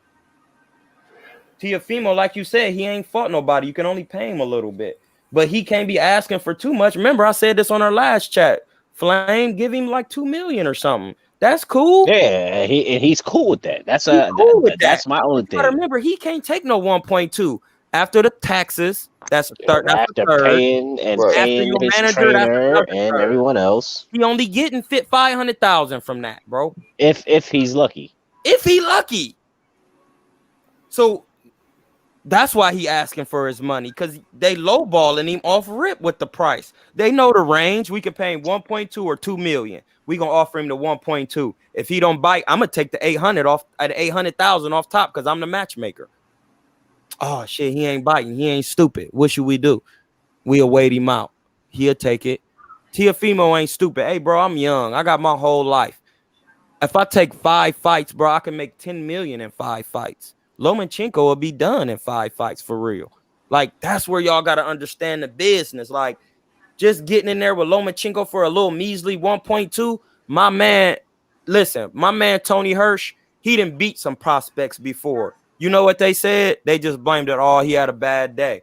Or he did this. That's how they do you, bro. So you gotta it's like my man said, it's touchy, bro. You gotta make sure you get your money up front, at least a mid-range of cash before you step in the ring. Then if you lose, you are compensated well. But you don't get in there with no Olympian, and if you're not being compensated for real, bro, that's just it. And it's not a duck. Because I'm gonna say, listen, it wasn't worth the money. That's all you gotta say. It wasn't worth the money. And everybody who's really a scholar in boxing gonna know, yeah, that's right, bro. You can't pay that nigga that little money to fight Loma. He's supposed to be the pound for pound best. Yeah, but if you say something like that, you ain't gonna put no asses in the seat. Hey, at the end of the day, the boxer, the asses come in the seats eventually too, but the boxer has to take care of himself first. You know what I mean? That's why I'm saying, y'all, it's very tricky. It's very tricky because you gotta remember, the boxer gotta take care of himself. You know what I mean? The promoter gotta take care of himself. The coach gotta take care. It's all these people, but the boxer is the boss because he the one fighting. So I need to be compensated at the same time. If you don't compensate me, bro, I could still make. Say they pay him that he don't fight. You think if in the next 3 fights he can make $3 million, bro? He can make that. They could pay him a 1 million flat rate, and after he pay his 60%, he'll still come out. That's 400,000. That's 1.2. All right, then. Loma ain't going nowhere. If he's still around and he working on his craft, he'll be there. Shit, Roberto Duran was around for 30 years. 1968, all until he fought Iran Barkley. It's up to the fighter, like my man said too. It's up to the fighter to work on his craft and stay in the game long enough to get his legacy off the ground. If your legacy don't come off rip like that. You got to be around the game. You got to be on your Floyd, Roberto Duran, Ray Leonard type swag. Like, legacy ain't coming in your first 20 or 10 fights. It just don't work like that. Like, and it's just touchy. Like you said, But yeah, that's just all what I was explaining, though. You know what I mean? It's just tricky with the. Listen, it's business then boxing. I know y'all don't get that, but it's business then boxing because it's prize fighting. This is not to the death. And once it's prize fighting, money must be exchanged before fisticuffs. And we got to get that right. It's prize fighting. It's not pride fighting. And that's where some of us casual fans, see, I include myself into a casual fan argument too. Us casual fans and us experienced fans and us experienced supporters, we forget that. It's prize fighting, not pride fighting. You got to get paid, bro. And any man who talking about he ain't getting paid, who in the business, I understand him because I know he know the business at that point. That's all I'm saying. And when y'all get to that level, y'all gonna start seeing when you keep blogging, you start hanging around certain people. So I talked to Dre personally. Before one of Dre's last fights, Andre Ward, that is, he was stating that he offered guys more money than they ever had in their life, and they turned down they turned down Nevada testing. And I was like, that. He was like, listen, I ain't gonna say no names, you know what I mean? But I offered 3 different guys. He's like, I got it on my emails. Offered them more money than they ever was gonna make. And they turned it down once I mentioned that we getting tested. Oh, so they ain't want to. Damn, them niggas ain't want to pop dirty. No, it's tricky. This is tricky, bro. It's tricky. It's punishment involved. People getting hit upside their head. At the end of the day, bro, I know people in the gym who don't even want to spar to get better for free because they about to get fight and get paid. So if you getting paid $1 million and you about to get punched in your head, you need your money, bro. Period. You got to get paid. You know, four boxers died last year. Who the fuck is this nigga spamming shit? Hey man, let the trolls come in. They were saying some dumb shit. Man, let them do their thing, bro. Black women they die out. Black women are unattractive. What the fuck does that got to do with the conversation? Man, and black women are queens, nigga. Fuck out of here. Don't pay no attention to it. Man, who got Rocket? What up? What up, Holmes? I see the cheeks on deck. What up, man? Of course, I keep them on deck, man. Shit. Yeah, I see the cheeks. What's up, babe? You know the one thing that concerns me about Tio, if he does pull it off, is I think it might hurt his career. I'm telling you, bro, you have to have balance. It's tricky because after you beat somebody like Loma, who next after Tio then? Who next after Loma? After you beat somebody with that type of stature? You're going to have to fight Gervonta. You're going to have to go up in weight. Niggas, listen, bro, this boxing, once you beat somebody like Loma, every fighter, you ever seen that movie Afro Samurai? Anybody on here seen Afro Samurai? Hell no, but I know after he beat Loma, he's probably got one more fight at 35 if he can make it, and then he's going up. Watch the movie Afro Samurai, bro. It's just like boxing. Whoever is the champion, I'm on the damn boxing. Everybody want to challenge the champion. I said that Naughty is what? Who? I mean, I'm saying it like Jermaine Taylor. As soon as he beat the pound for pound guy, he beat Hopkins. Yeah, he didn't want to work on his craft no more. Yeah, bro. Once you beat that pound for pound guy, you got the #1 headband. Everybody is looking for you. The number 2 guy, but you know that when you signed up for that, you want to be the top guy. So you know once you become that top guy, you know motherfuckers is coming after. Listen, that's why I'm telling T.O. Hey, T.O., if you see this, bro, take your time, bro. You young. Once you put on that #1 headband, you know the rules that's involved with that. The #1 headband come with, you got to take on all challengers. But the challenger who got to challenge you got the #2 headband. And listen, everybody fighting for the #2 headband. So while you sitting on #1, every #2 in the world, 2 all the way down to 100, they scrapping. So that means if you want to keep that #1 spot, you're going to have to keep knocking down #2s. And then but then seeing the thing, it's other #1 headbands. You got a W.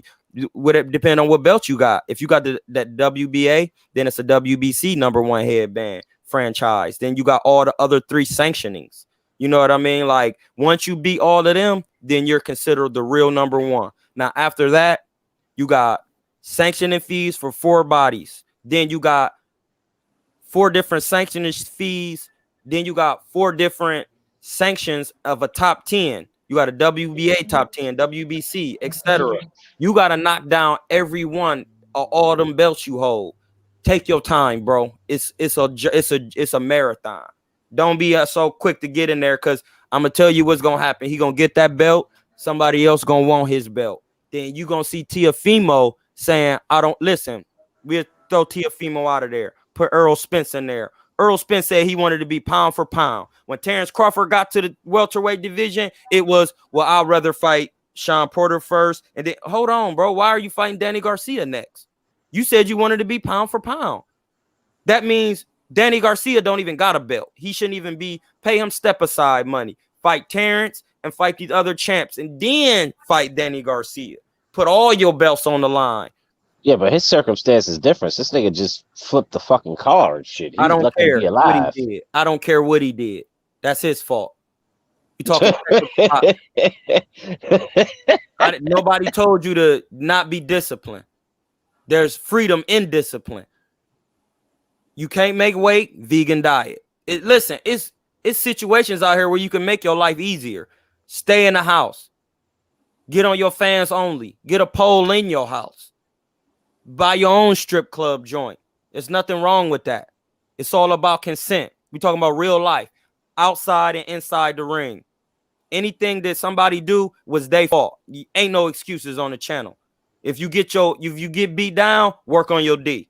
If you're not fast, work on your speed. If you have problems making weight, vegan diet. There's options. You can't say I don't have options. There's options.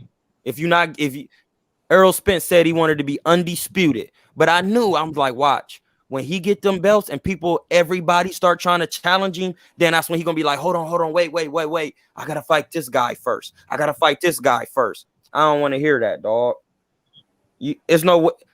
Earl shouldn't be fighting Danny. I don't want to see him fight Danny. I want to see him fight whoever is the champion at 140. Pacquiao, Crawford. Make it happen. I don't want to see nothing else. But you said he got to look out for his safety. He just got chucked out of the car. That's on him. He back boxing. He is. He's in shape too. Look like he's making weight. He back boxing. He ain't 23. He 30. Hey, get it together, bro. It's time to work. It's time to work. If you said you don't want to tune up and you get in there, I don't want to see you fight Danny. That's a tune up. See, that's tricky. See how he just tricked you? You said you're not taking no tune up. You go against Danny Garcia. That's a tune up because he don't even have a belt. You see how they just be saying stuff on TV. Yeah, but Danny also is a former champion. That's not the right tune up fight to come back. That's not even the right tune up. So if you was really gonna fight somebody, you should really fight. Man, y'all need to stop, man. Danny ain't no damn tune-up. Hell nah. Come on, man. Y'all chill out, bro. Listen, I'm not saying it like that. Wait, hold on. Wait. Black. That's what I was just saying. I just said Danny is not the right fight for him to come back. Danny's not a tune-up. You said he ain't the right tune-up. You said he ain't the right tune-up. No, I said Danny is not a tune-up. That's not the right fight. I'm not saying he a tune-up in that matter. And we've been saying Danny's not the right fight. I'm not this saying nigga's a former champion at welterweight, and he hits hard. This nigga got new teeth. Yeah, I'm not saying he'll tune up in that matter as far as talent wise. I'm saying if you said you wanted to be undisputed, don't even go fight Danny. He don't even have a belt. Right. Go fight Terrence and Cuz. Hey, if Lopez want to be undisputed, don't fight nobody else. Yeah, and that's what I'm saying. If Lopez really want to do it, he know what he's signing up for. I'm telling him, because you got to remember, I've been 23. I've been 24 before. I've been 25, 26. I know what they thinking. I'm ready. I'm ready to do this. You're not ready, bro. You haven't even had 20 million in you. Well, my man said it best. It's hard to get up and train when you land in silk sheets. That's why Canelo was the best. He don't never come in out of shape. He don't never come in off weight. Like he don't never be blowing up and looking crazy like that. He stay in the gym. Like That's why people like that get paid that money. We know you're gonna show up and we know what it is. You can't pay you that much money up front. We can only pay you a certain amount because we don't know how you're gonna wake up once you get the silk sheets. That's what I'm saying. I'm telling these young fighters up front. And when we come back to this conversation, just like in the past, I'm gonna say, y'all gonna be like, man, Troy, you was right. He wasn't ready. Everybody think they ready for this limelight, for these lights. But Floyd be telling y'all, listen, bro, when you got He ready for $1 million Loma. in your account, you still have to wake up. You still have to run your 7 to 10 miles. You still have to do this thing. That's why it's only a certain many Andre Wards, Floyds, Ray Leonards.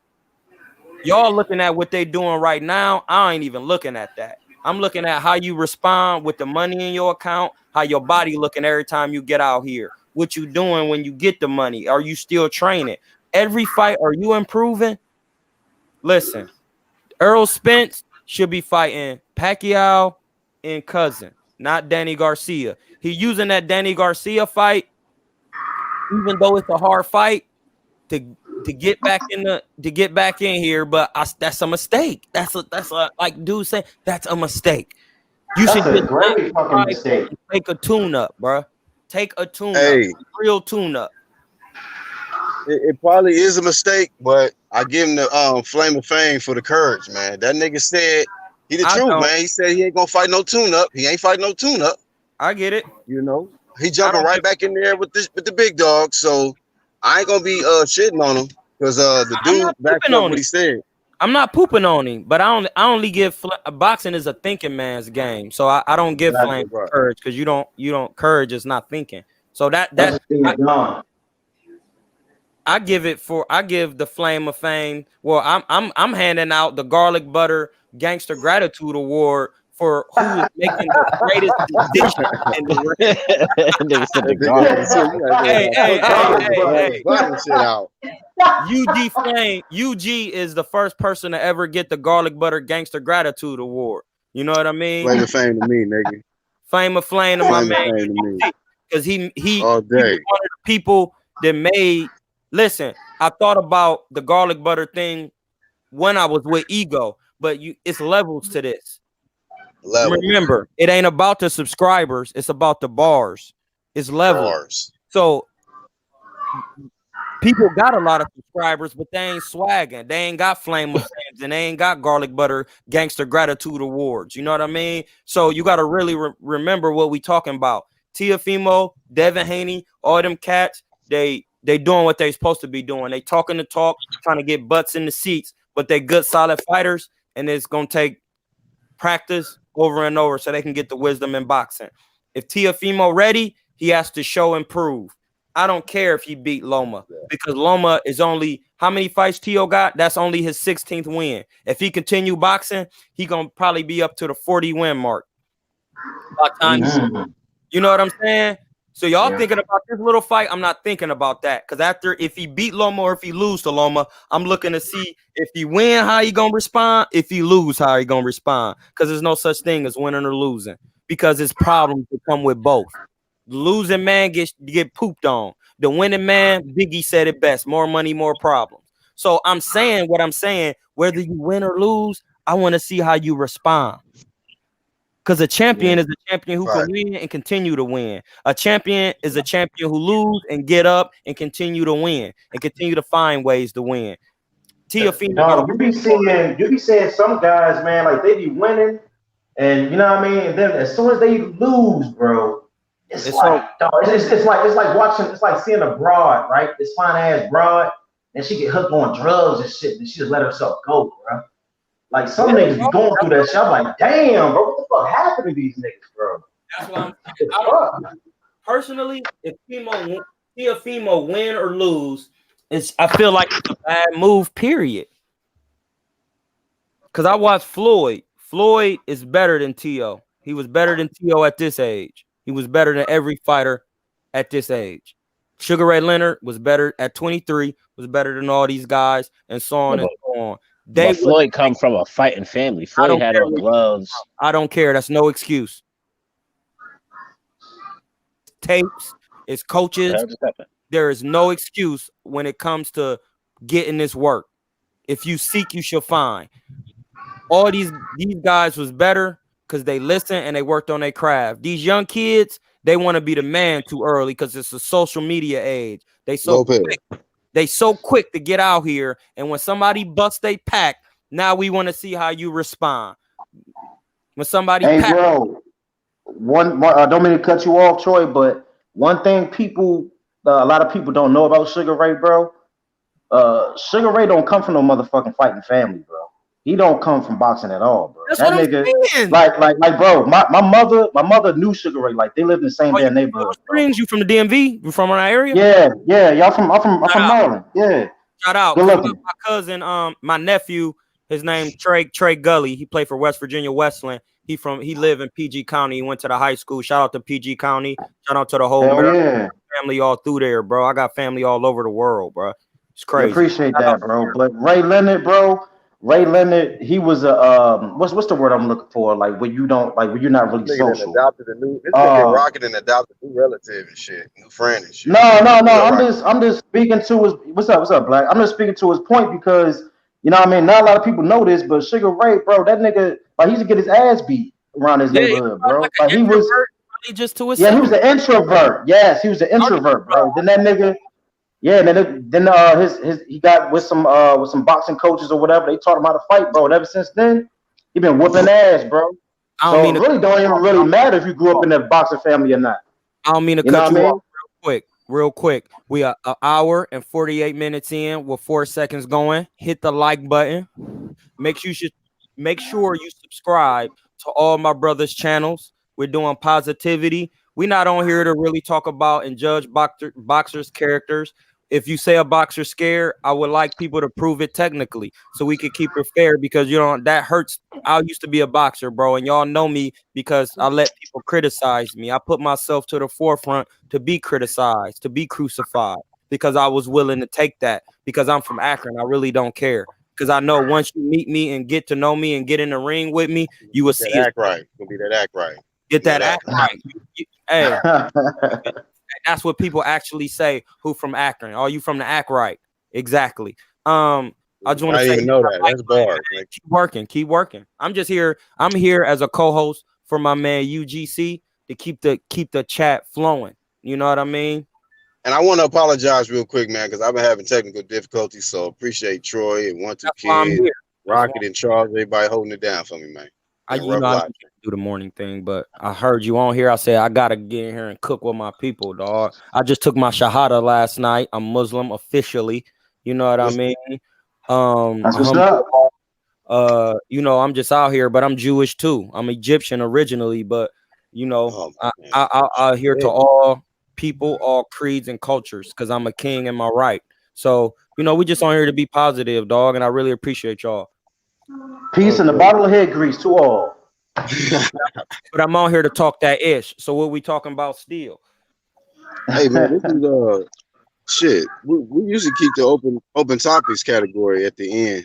You know what I mean? But well, shit, I got questions from my people. What do you think about boxers posting a lot of sparring on any platform when they have a fight coming up?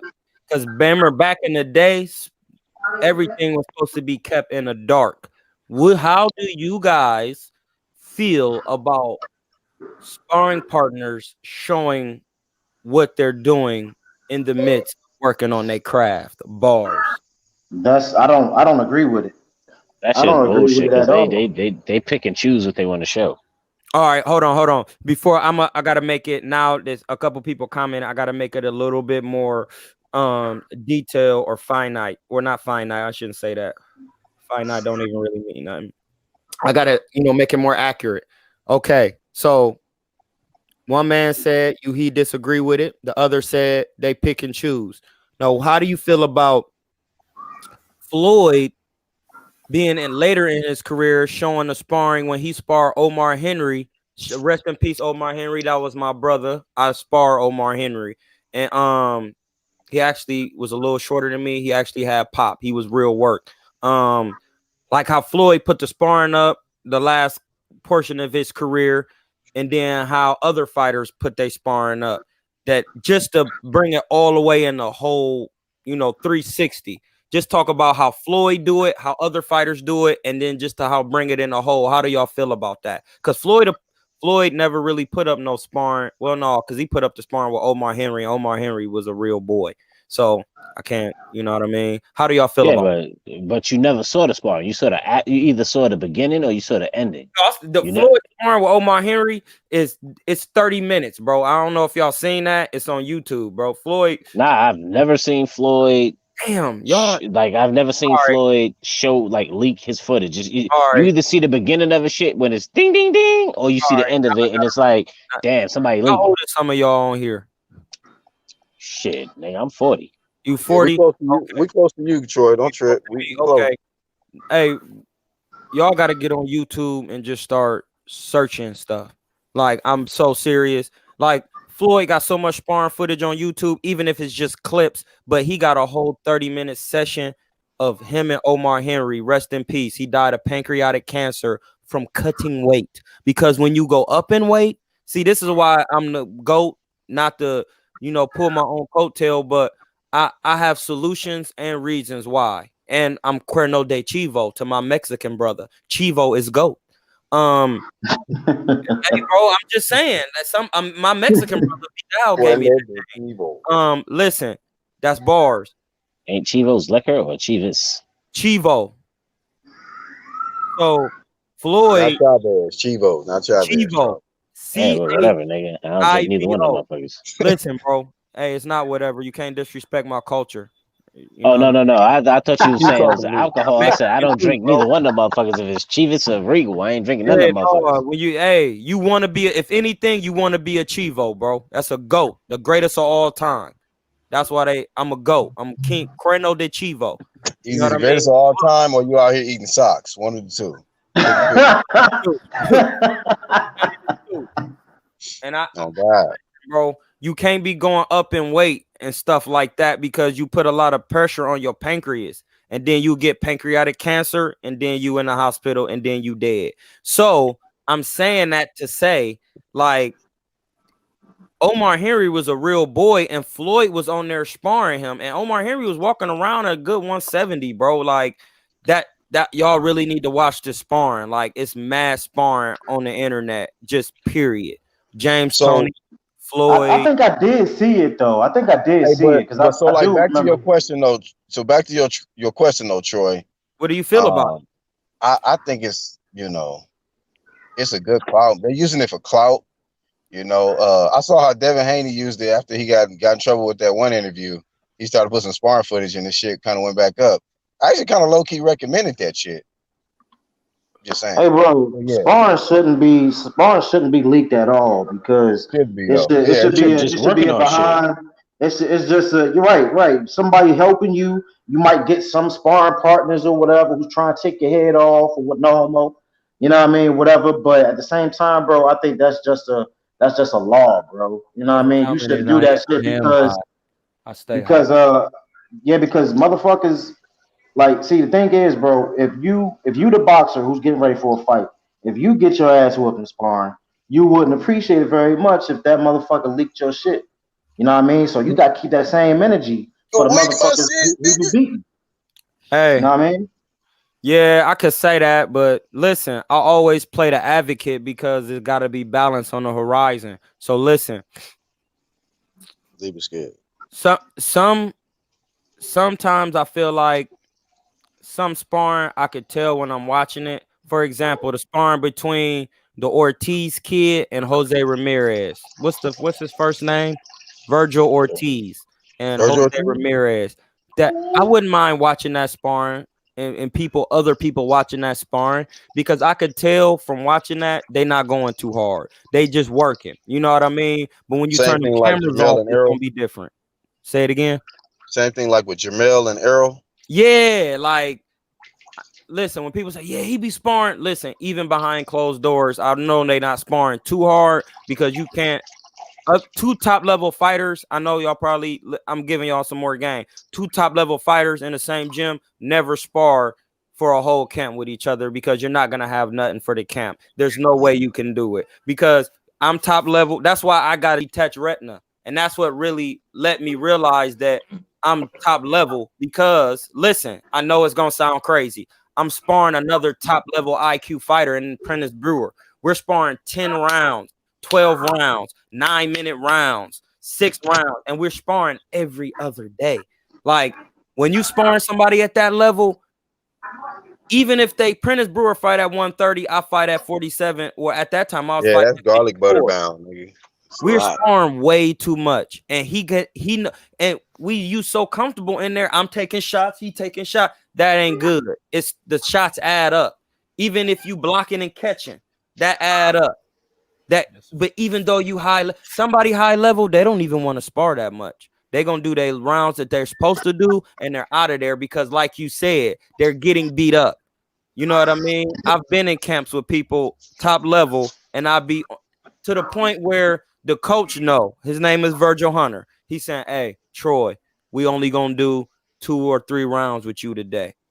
We gonna let these other guys get." And I look at him and say, "Why? Because he beating up those other guys. He should spar me because he not beating me up."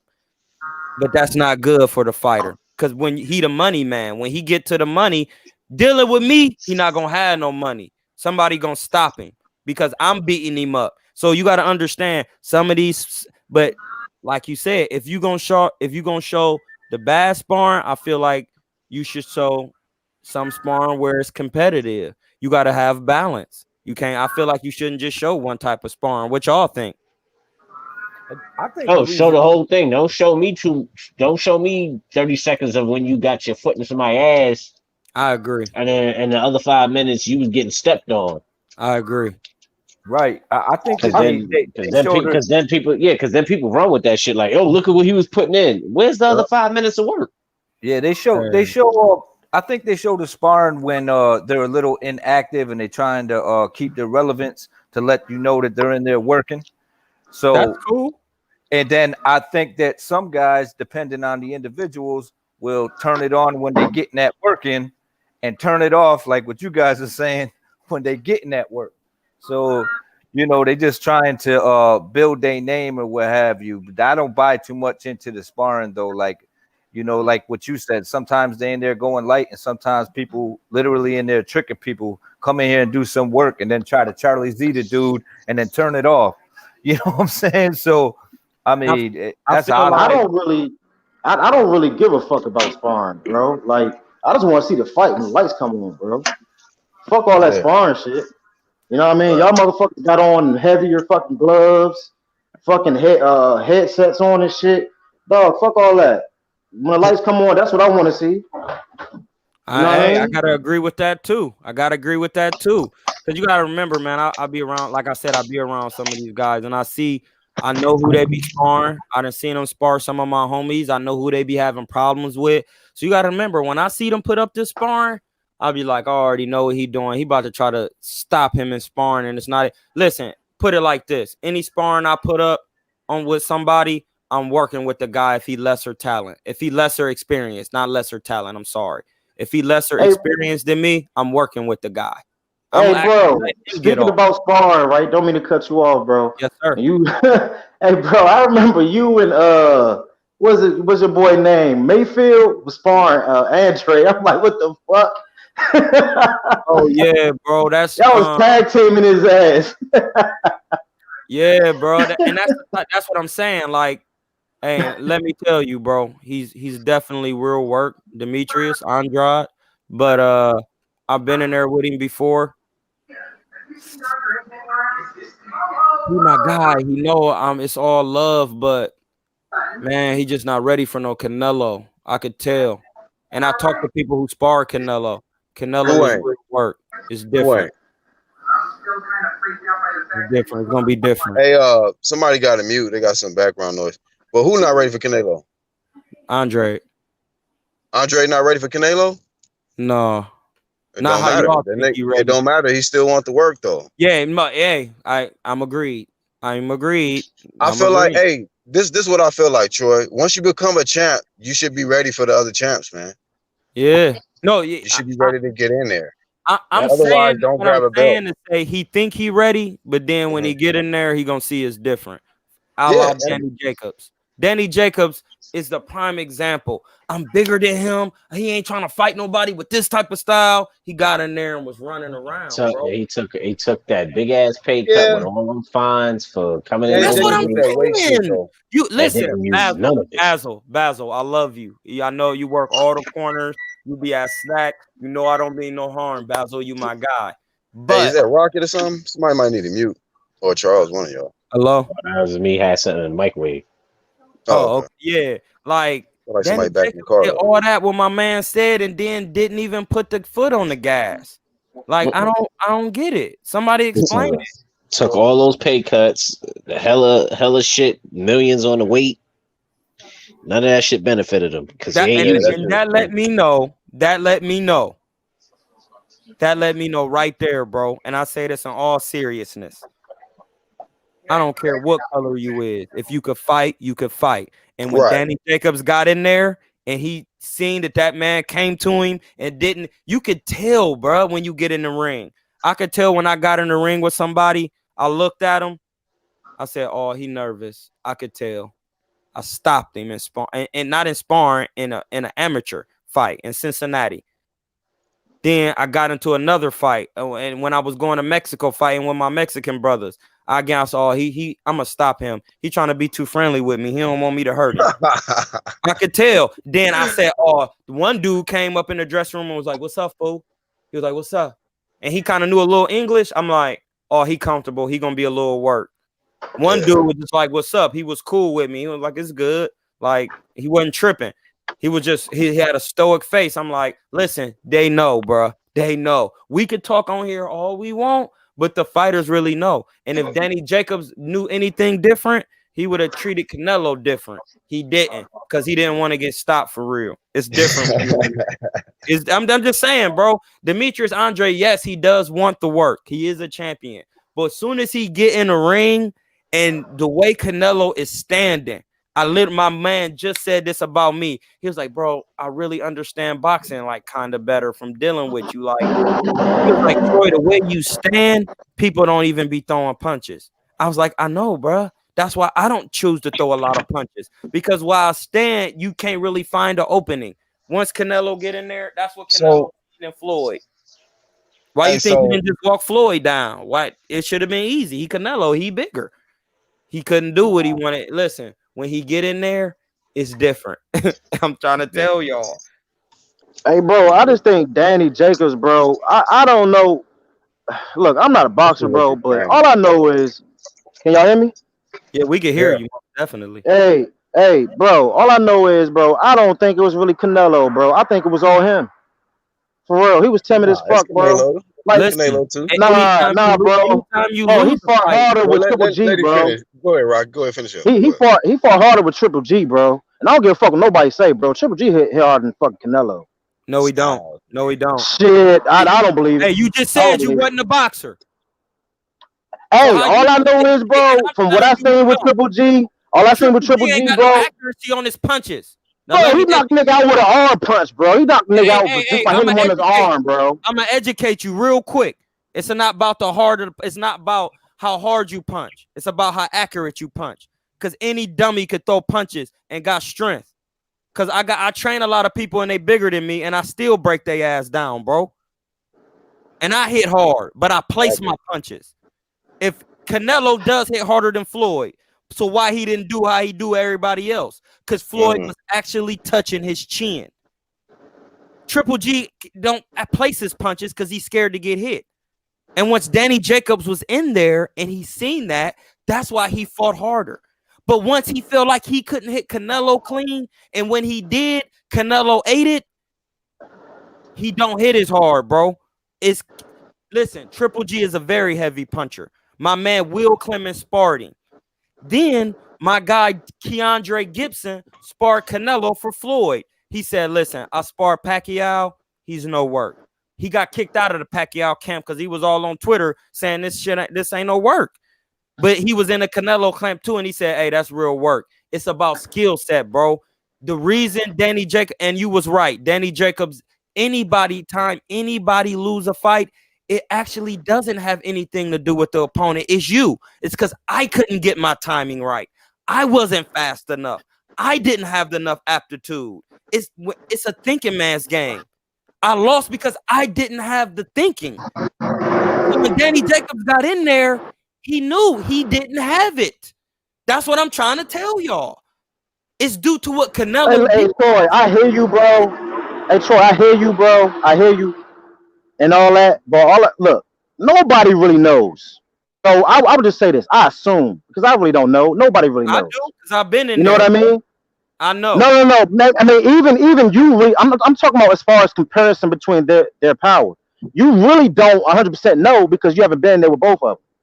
No, but you know what I mean? But I'll take your word though. Differentiate power, bro. That's what I'm trying to explain to you. It's fisted punchers. All right, then you go a step above those. You got guys like my buddy Aaron Coley. He's not a light puncher, but through a 12-round fight, he will break you down and eventually stop you if he doing things in the right construct of his fundamentals. Then you have solid punchers. You get hit with 3 or 4 punches from them, you could be on the canvas. Yes, you will get up, but you will be on the canvas. That's the Amir Khans. I've been punched by Amir Khan. He's a decently solid puncher, and with his speed, he can hurt you. Then you got hard punchers, the Danny Garcias. You don't want to take one. If you take one and you don't see it, you on the canvas like Amir Khan.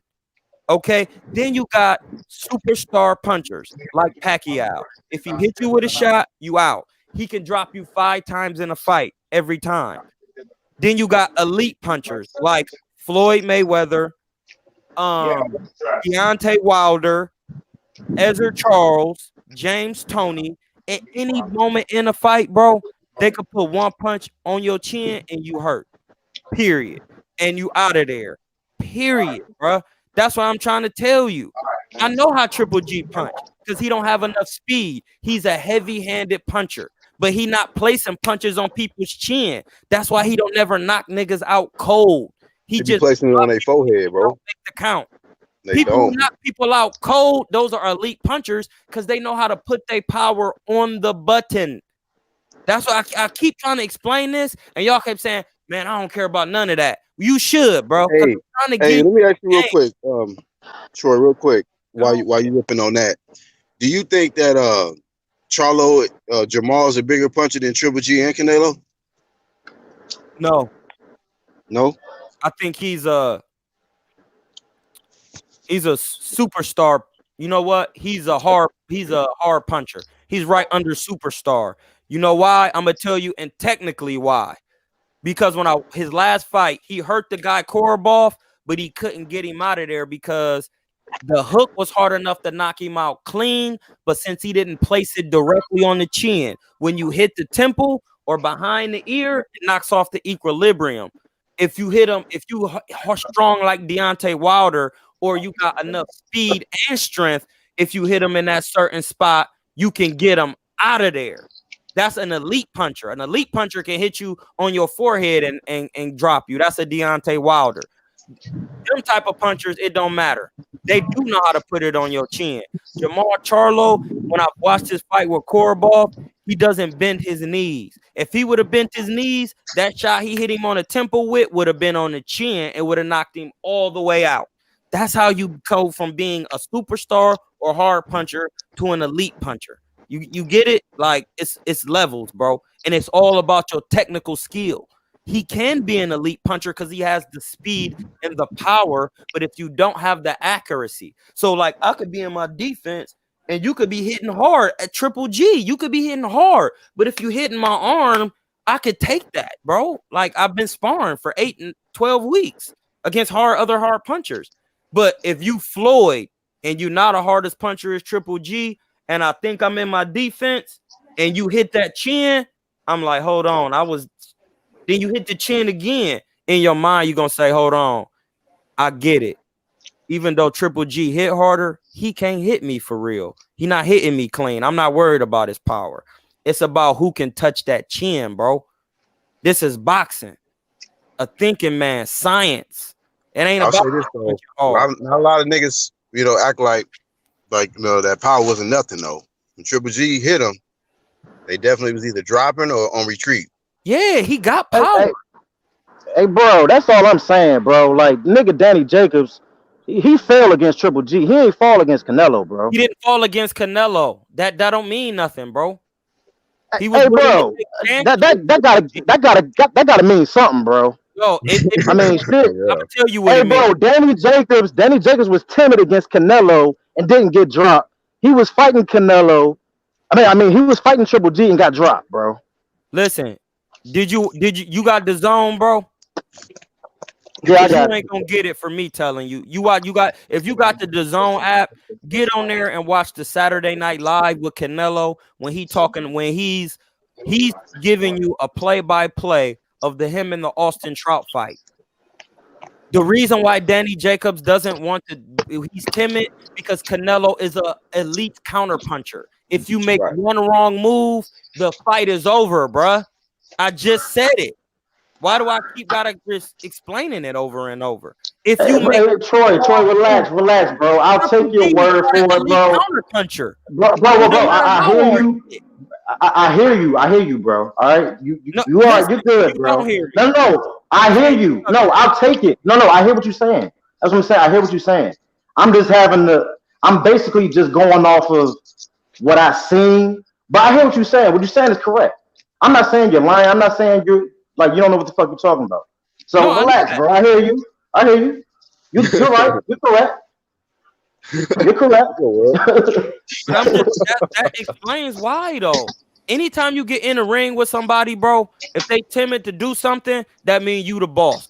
All right, that's just more boxing. Since y'all here to talk about boxing, when I get in the ring with somebody, Canelo, anybody, Earl Spence, if you people not just running in there, that's because I respect what you do.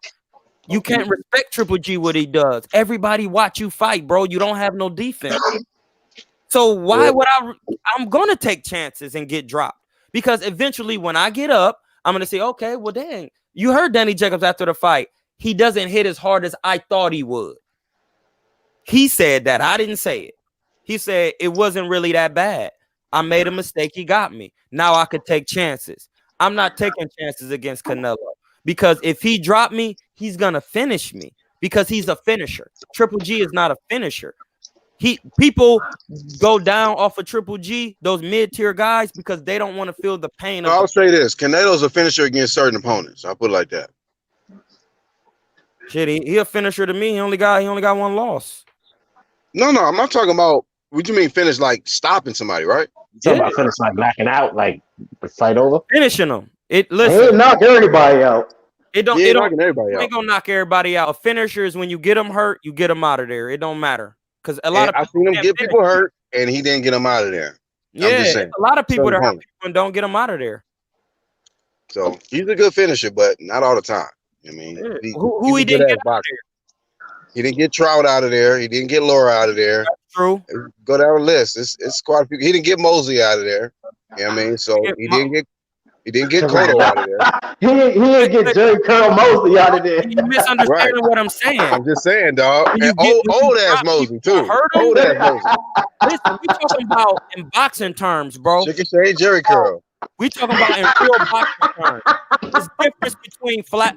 I'm gonna let y'all finish when y'all done. I had to give Canelo low-key claim to Shane with that one. I'm like, you can't give Shane.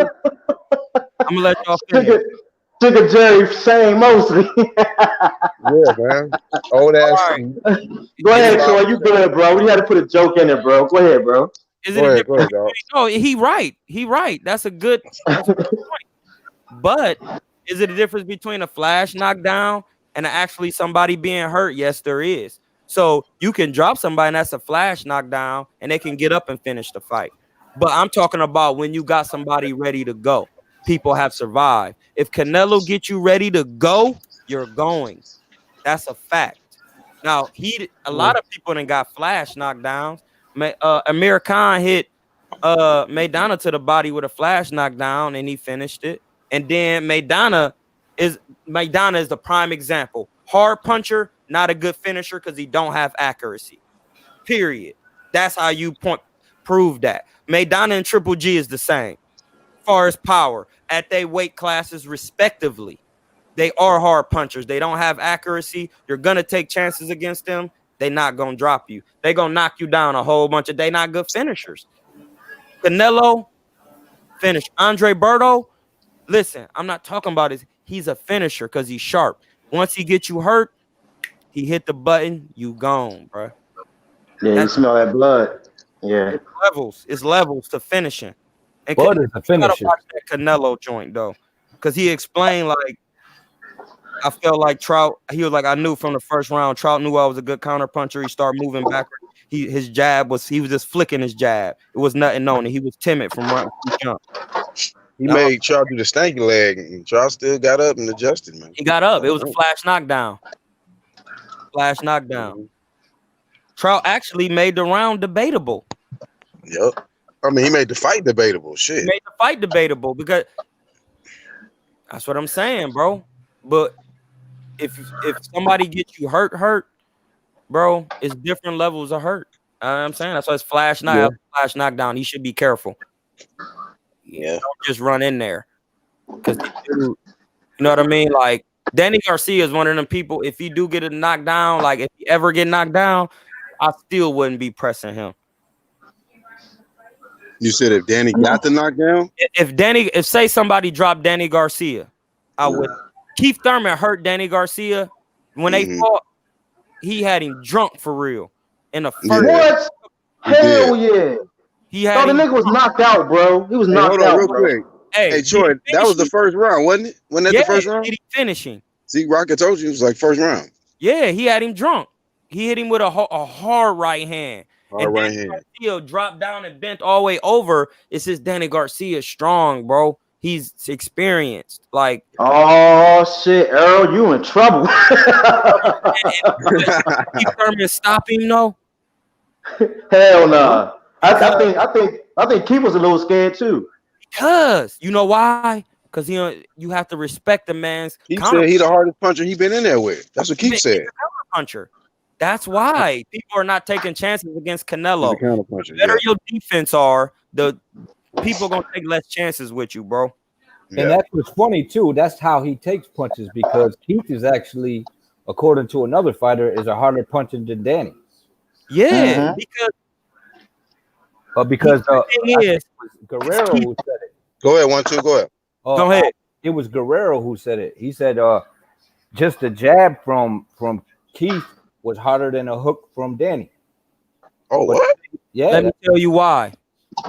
He can see the hook from Danny because Manny Pacquiao, I'll tell you, he heavy-handed. It's fast. That's why. Heavy-handed man. Me heavy-handed man. Heavy-handed. That's what Manny said, nigga. That man heavy-handed. Hey. Yeah. Hey, Troy. Hey, Troy. Why y'all still taking pictures? I think he heavy-handed. Yeah, that's just how he said it. He heavy-handed. Hey, Troy. Let me ask you something. Yes, sir. Hey, Troy. Let me ask you something real quick, right? Because you broke this down like years ago, right? On ego shit, right? Okay. Now that Terrence Crawford is in the welterweight division. We show no hate, even though, you know, shout out to Ego, but go ahead. Yeah, but right, that's where I was trying to go. But break that. Now that Terrence Crawford is in the Terrence Crawford is in the welterweight division, right? Who do you think is the hardest hitting welterweight? Terrence Crawford. Oh shit! What? Wait, you said he's the hardest hitting welterweight? Whoa, shit! Oh Lord! Terrence Crawford. Oh Lord! Terrence Crawford, because Terrence Crawford. The thing is, Keith Thurman is a little bit faster than Terrence Crawford. I feel like they both have the same amount of punching power, but due to Terrence Crawford's accuracy of punching, that makes him a harder puncher. That's what you have to realize. It's not just about throwing punches. If you hit in my shoulder, bro, that's not gonna do nothing. Terrence Crawford knows how to hit you place shots on the body. Yeah, how to place shots on the chin. I was about to say that. That's what makes him the harder puncher. I don't see many people dig to the body like Terrence does. That's what I'm saying. He gets full like extension on the shot. Keith Thurman just rips to the body. Errol Spence does go to the body. He's a body bruiser, but he doesn't pick you to the body like Floyd does. See, it's a difference between just Stiff jab to the body and shit. yeah, Stabbing. knowing how to just pick them shots. That's what break you down. How to hit the actual solar plexus in between the high guard. How to go around the elbow and hit the exact kidney or the exact liver. That is what makes you a hard puncher when you already have speed and power. That's why Terrence Crawford is the hardest puncher. I would say this about him too, that motherfucker breaks you down better than anybody. Like out of all of those champs, Bud Crawford going there, he breaks his opponents down. I mean, why do you think that is, Eugene? Huh? Why you think that is, Flame? Basically what you were saying, the counterpunching ability and placing his shots, being accurate. What you were saying earlier, the accuracy.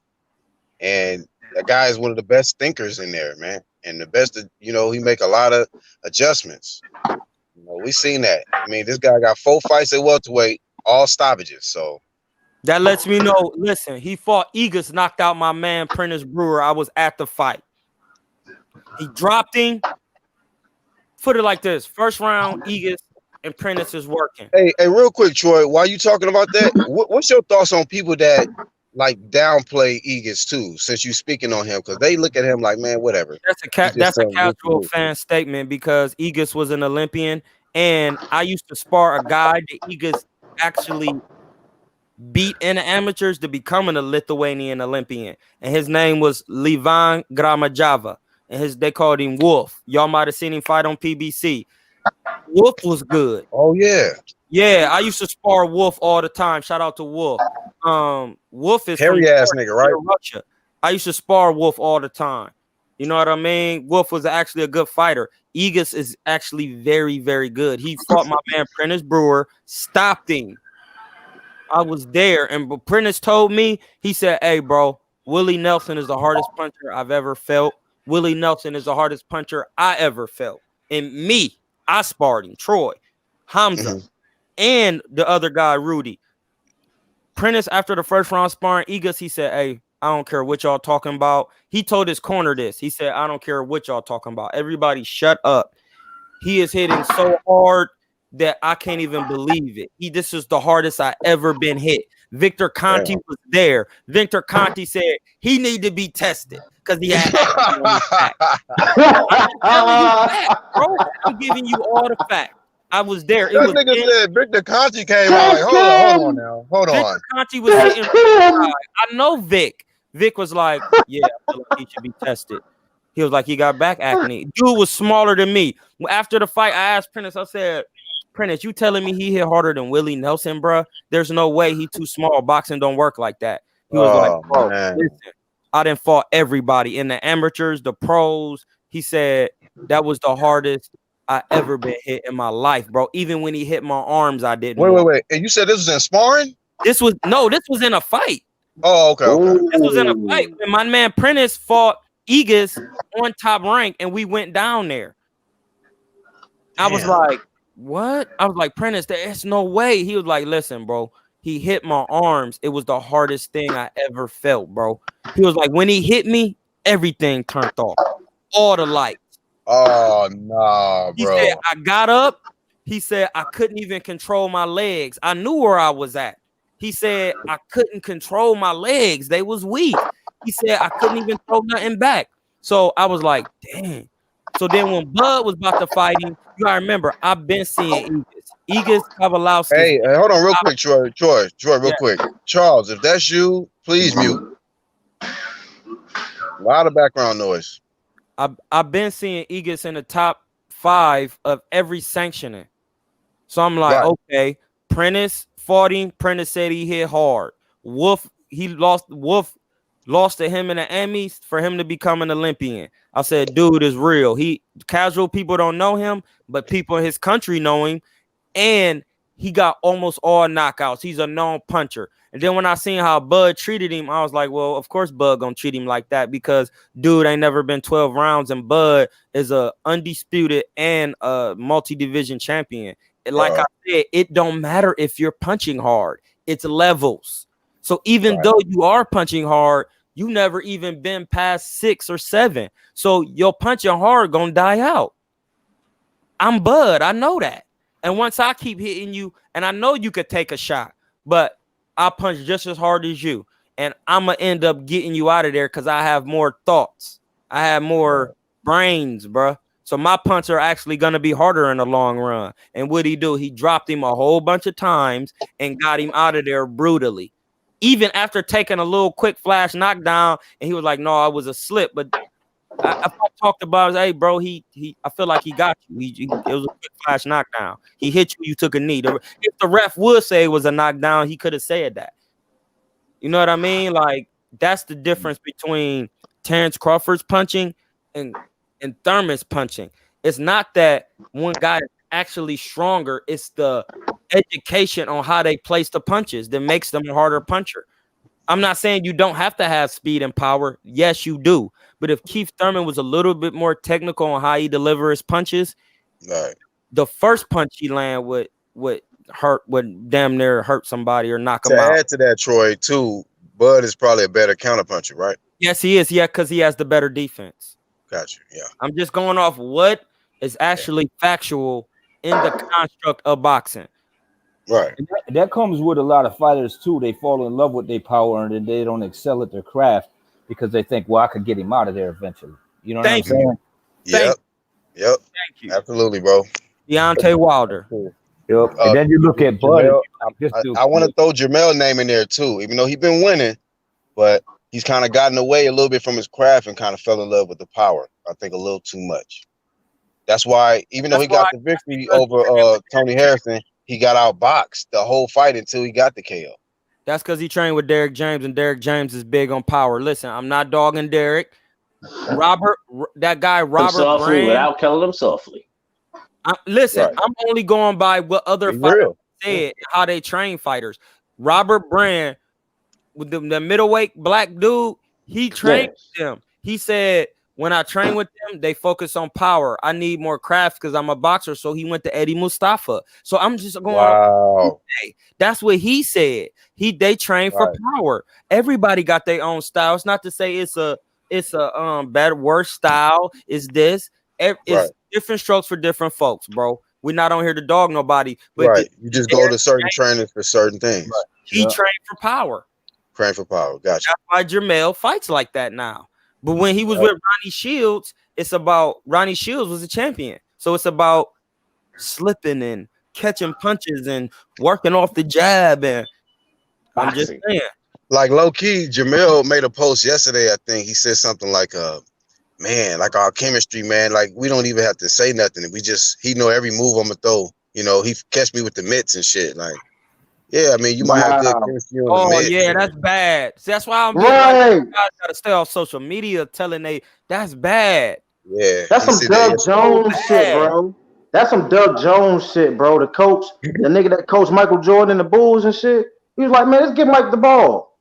What the fuck? Yeah, but that's also good that he's in sync with his trainer like that. No, he's in sync with his trainer, but he ain't getting taught nothing though. That's what I'm saying. He not. Well, go ahead, Charles. Go ahead and make your point. Go ahead. Yeah, because you talking about when he was with Ronnie Shields. No. I'm talking about recently. He made a post yesterday with Derek James talking about the chemistry on the mitts and shit. They ain't even got to talk. They just natural. Yeah, I'm not a big fan of fucking hell no. I thought y'all was talking about Ronnie Shields. Like if he's in sync with his trainer like that, then that's good because he's learning, and that's like Floyd with Roger.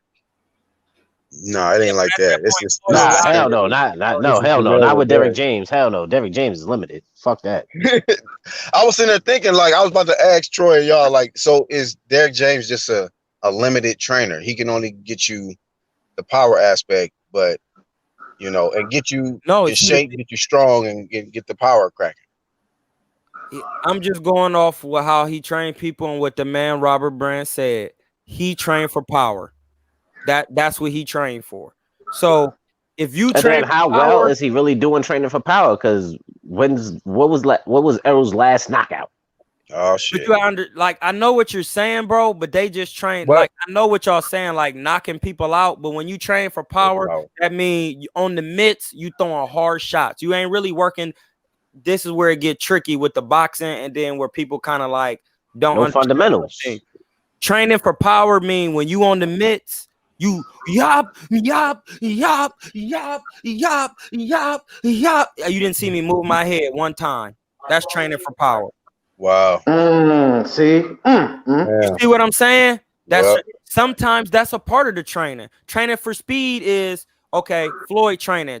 Floyd trains when you see the part that he shows, because that gets the views, because people like that, is They the got the bands. yeah, when he do the quick mitt work, pop, pop, pop, pop, pop, pop, pop, pop, pop, pop, because it's like, oh my God, that's training for defense and countering. But then Floyd trained for power to the body on a potty pad. Boom, boom. Then Floyd, that's when he training for power. Then he, You know what's crazy too? I be even seeing how Floyd would do the pull. You know, yeah, he do that with Roger. Like, I don't think Derrick James and them do that. So I see Hell you no. talking about Hell no. No. they Get that out your head. It's not that he's not doesn't want to do it or doesn't not know how to do it. His method of training is training for power. That's his method. That's his method. That's what people do. I can't. The Reynoso's method, after they got their tutelage, okay, we see what we know what to train for. We training for defense. Right. That's it. Yeah. You just want it's basic, like you got to work on your weakness, because if a guy's in there and he got a good right hand and that's all he really throwing, you know what I'm saying? It's like, why aren't you working on your left? We know you got a right hand. Why aren't you trying to make some adjustments to your jab? You know, up jab, side jab. You know what I mean? Pop jab, check hook. Like 1-2 kids, you throwing jabs out there? Some people can only do. Some people can. I know, ain't he for real? Who we talking about? What fight are we talking about? 1-2? Hey, you sending subliminals out.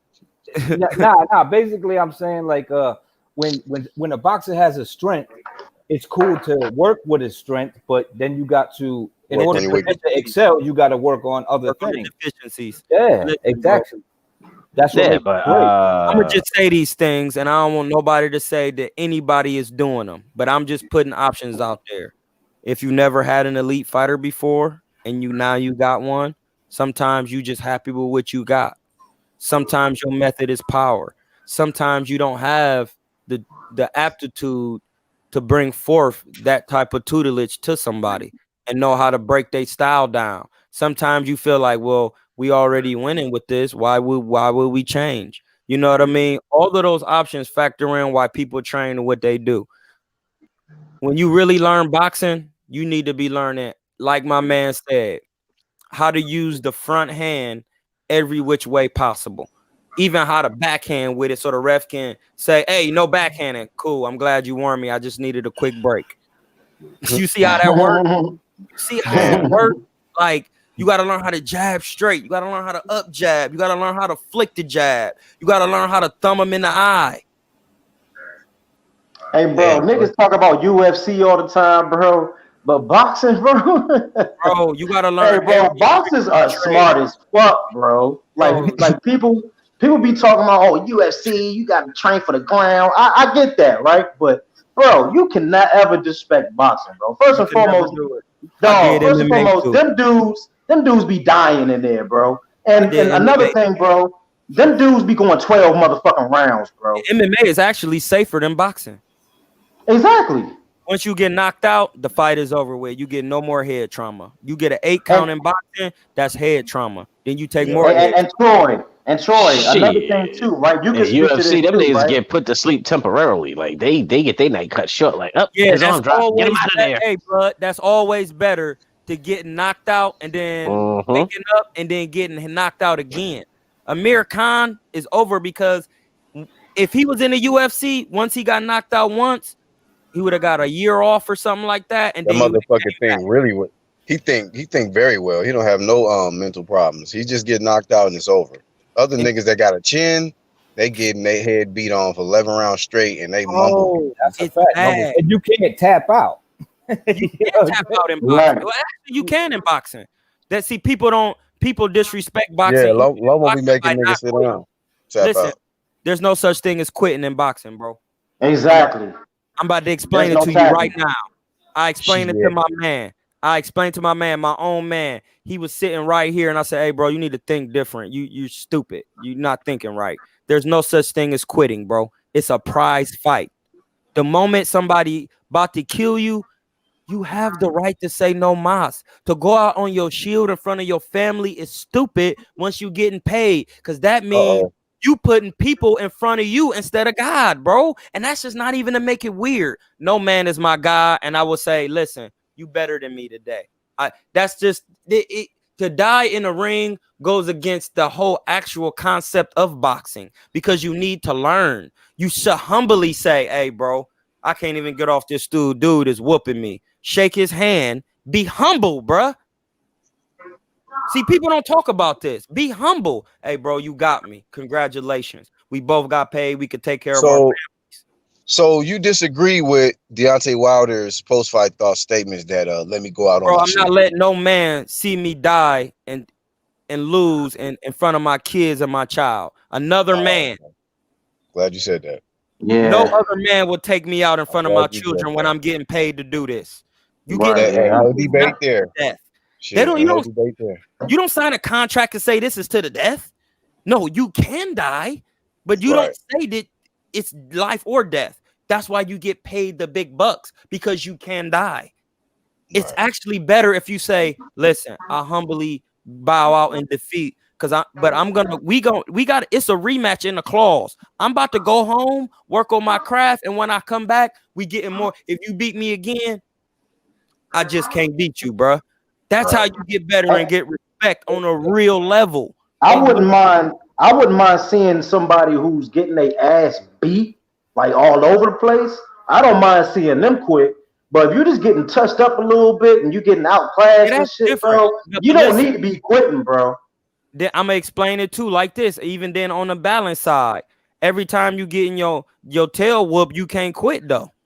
Sometimes you gotta let if the referee stop you, you're gonna say, man, thanks, bro. It's my job to keep working. But if you feel like I was taking too much, I was taking too much. But you can't do the Victor Ortiz, like every time you feel like it's a hard fight that you want to be like, I can't do it. I shouldn't be taking punishment. You only get that one time.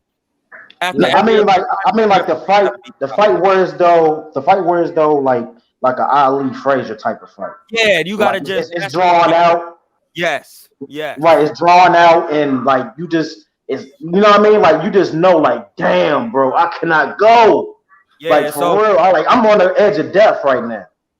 That's the prime example. That's a good example. That's the actually facts, bro. That's bars. You get the garlic butter gangster gratitude for actually having good facts. Oh, thank you, brother. Thank you. And shout out to Rocky getting that goddamn motherfucking garlic butter gratitude.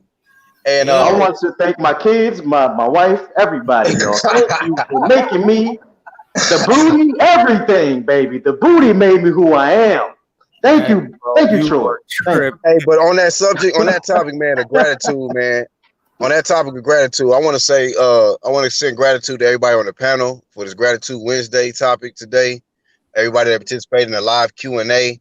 I got to shut the flame down kind of short, man. Just being real. And I apologize for the technical difficulties earlier, but Troy, Rocket, 1-2 Kid, Charles, even Red, y'all was holding it down for me. So I appreciate y'all, man. We got you, brother. Yeah, appreciate you. Shout out to Flame for having the livest chats like ever. Flame of fame to the chat. Always litty. Always litty. Hey, well, shit, that's it. He said it's over. It's over. He stopped us. It's over. At the end of the day, man, I come out with the Vic. Y'all getting stopped. Oh yeah. Hey, fuck this, ref. You getting punched in the mouth, bro. I'm gonna go zap judo on your ass. But if y'all ain't doing shit later, if y'all want me to, I can kick it off later. Or if somebody else kick off a live, y'all let me know. You know what I mean? But 1-2 LK, aka the vampire. It's been a while since he did one of them. Yeah, it's been a while, man. I'll try to get one going. But it'll probably be late. That's cool, nigga. I'll be at work. Well, if you do it for sure, 1-2, make sure if you do it for sure, you just let us know. I'll check the hangout. All right, cool. All right. Hey, thank y'all again, man. Once more, Charles, Rocket Strike, 1-2 Kid, Red, Troy King, everybody in the live chat. Even Ugly Cuz, who came at the last minute, he said peace to everybody. So shout out to Ugly Cuz coming through. Shout out to him, man. I hope that's And not then his he real ain't off the avatar crib though. shit. he ain't charcoal no more. Huh? Nigga, he is as purple as my goddamn avatar. You see the C? You see his skin complexion? Ah, shit. We got that purple sea avatar face. All right. Mm-hmm. That's all All we right, got, I though, appreciate man. it, Black. Thanks for All having right. Till the next time, man. Deuces. us.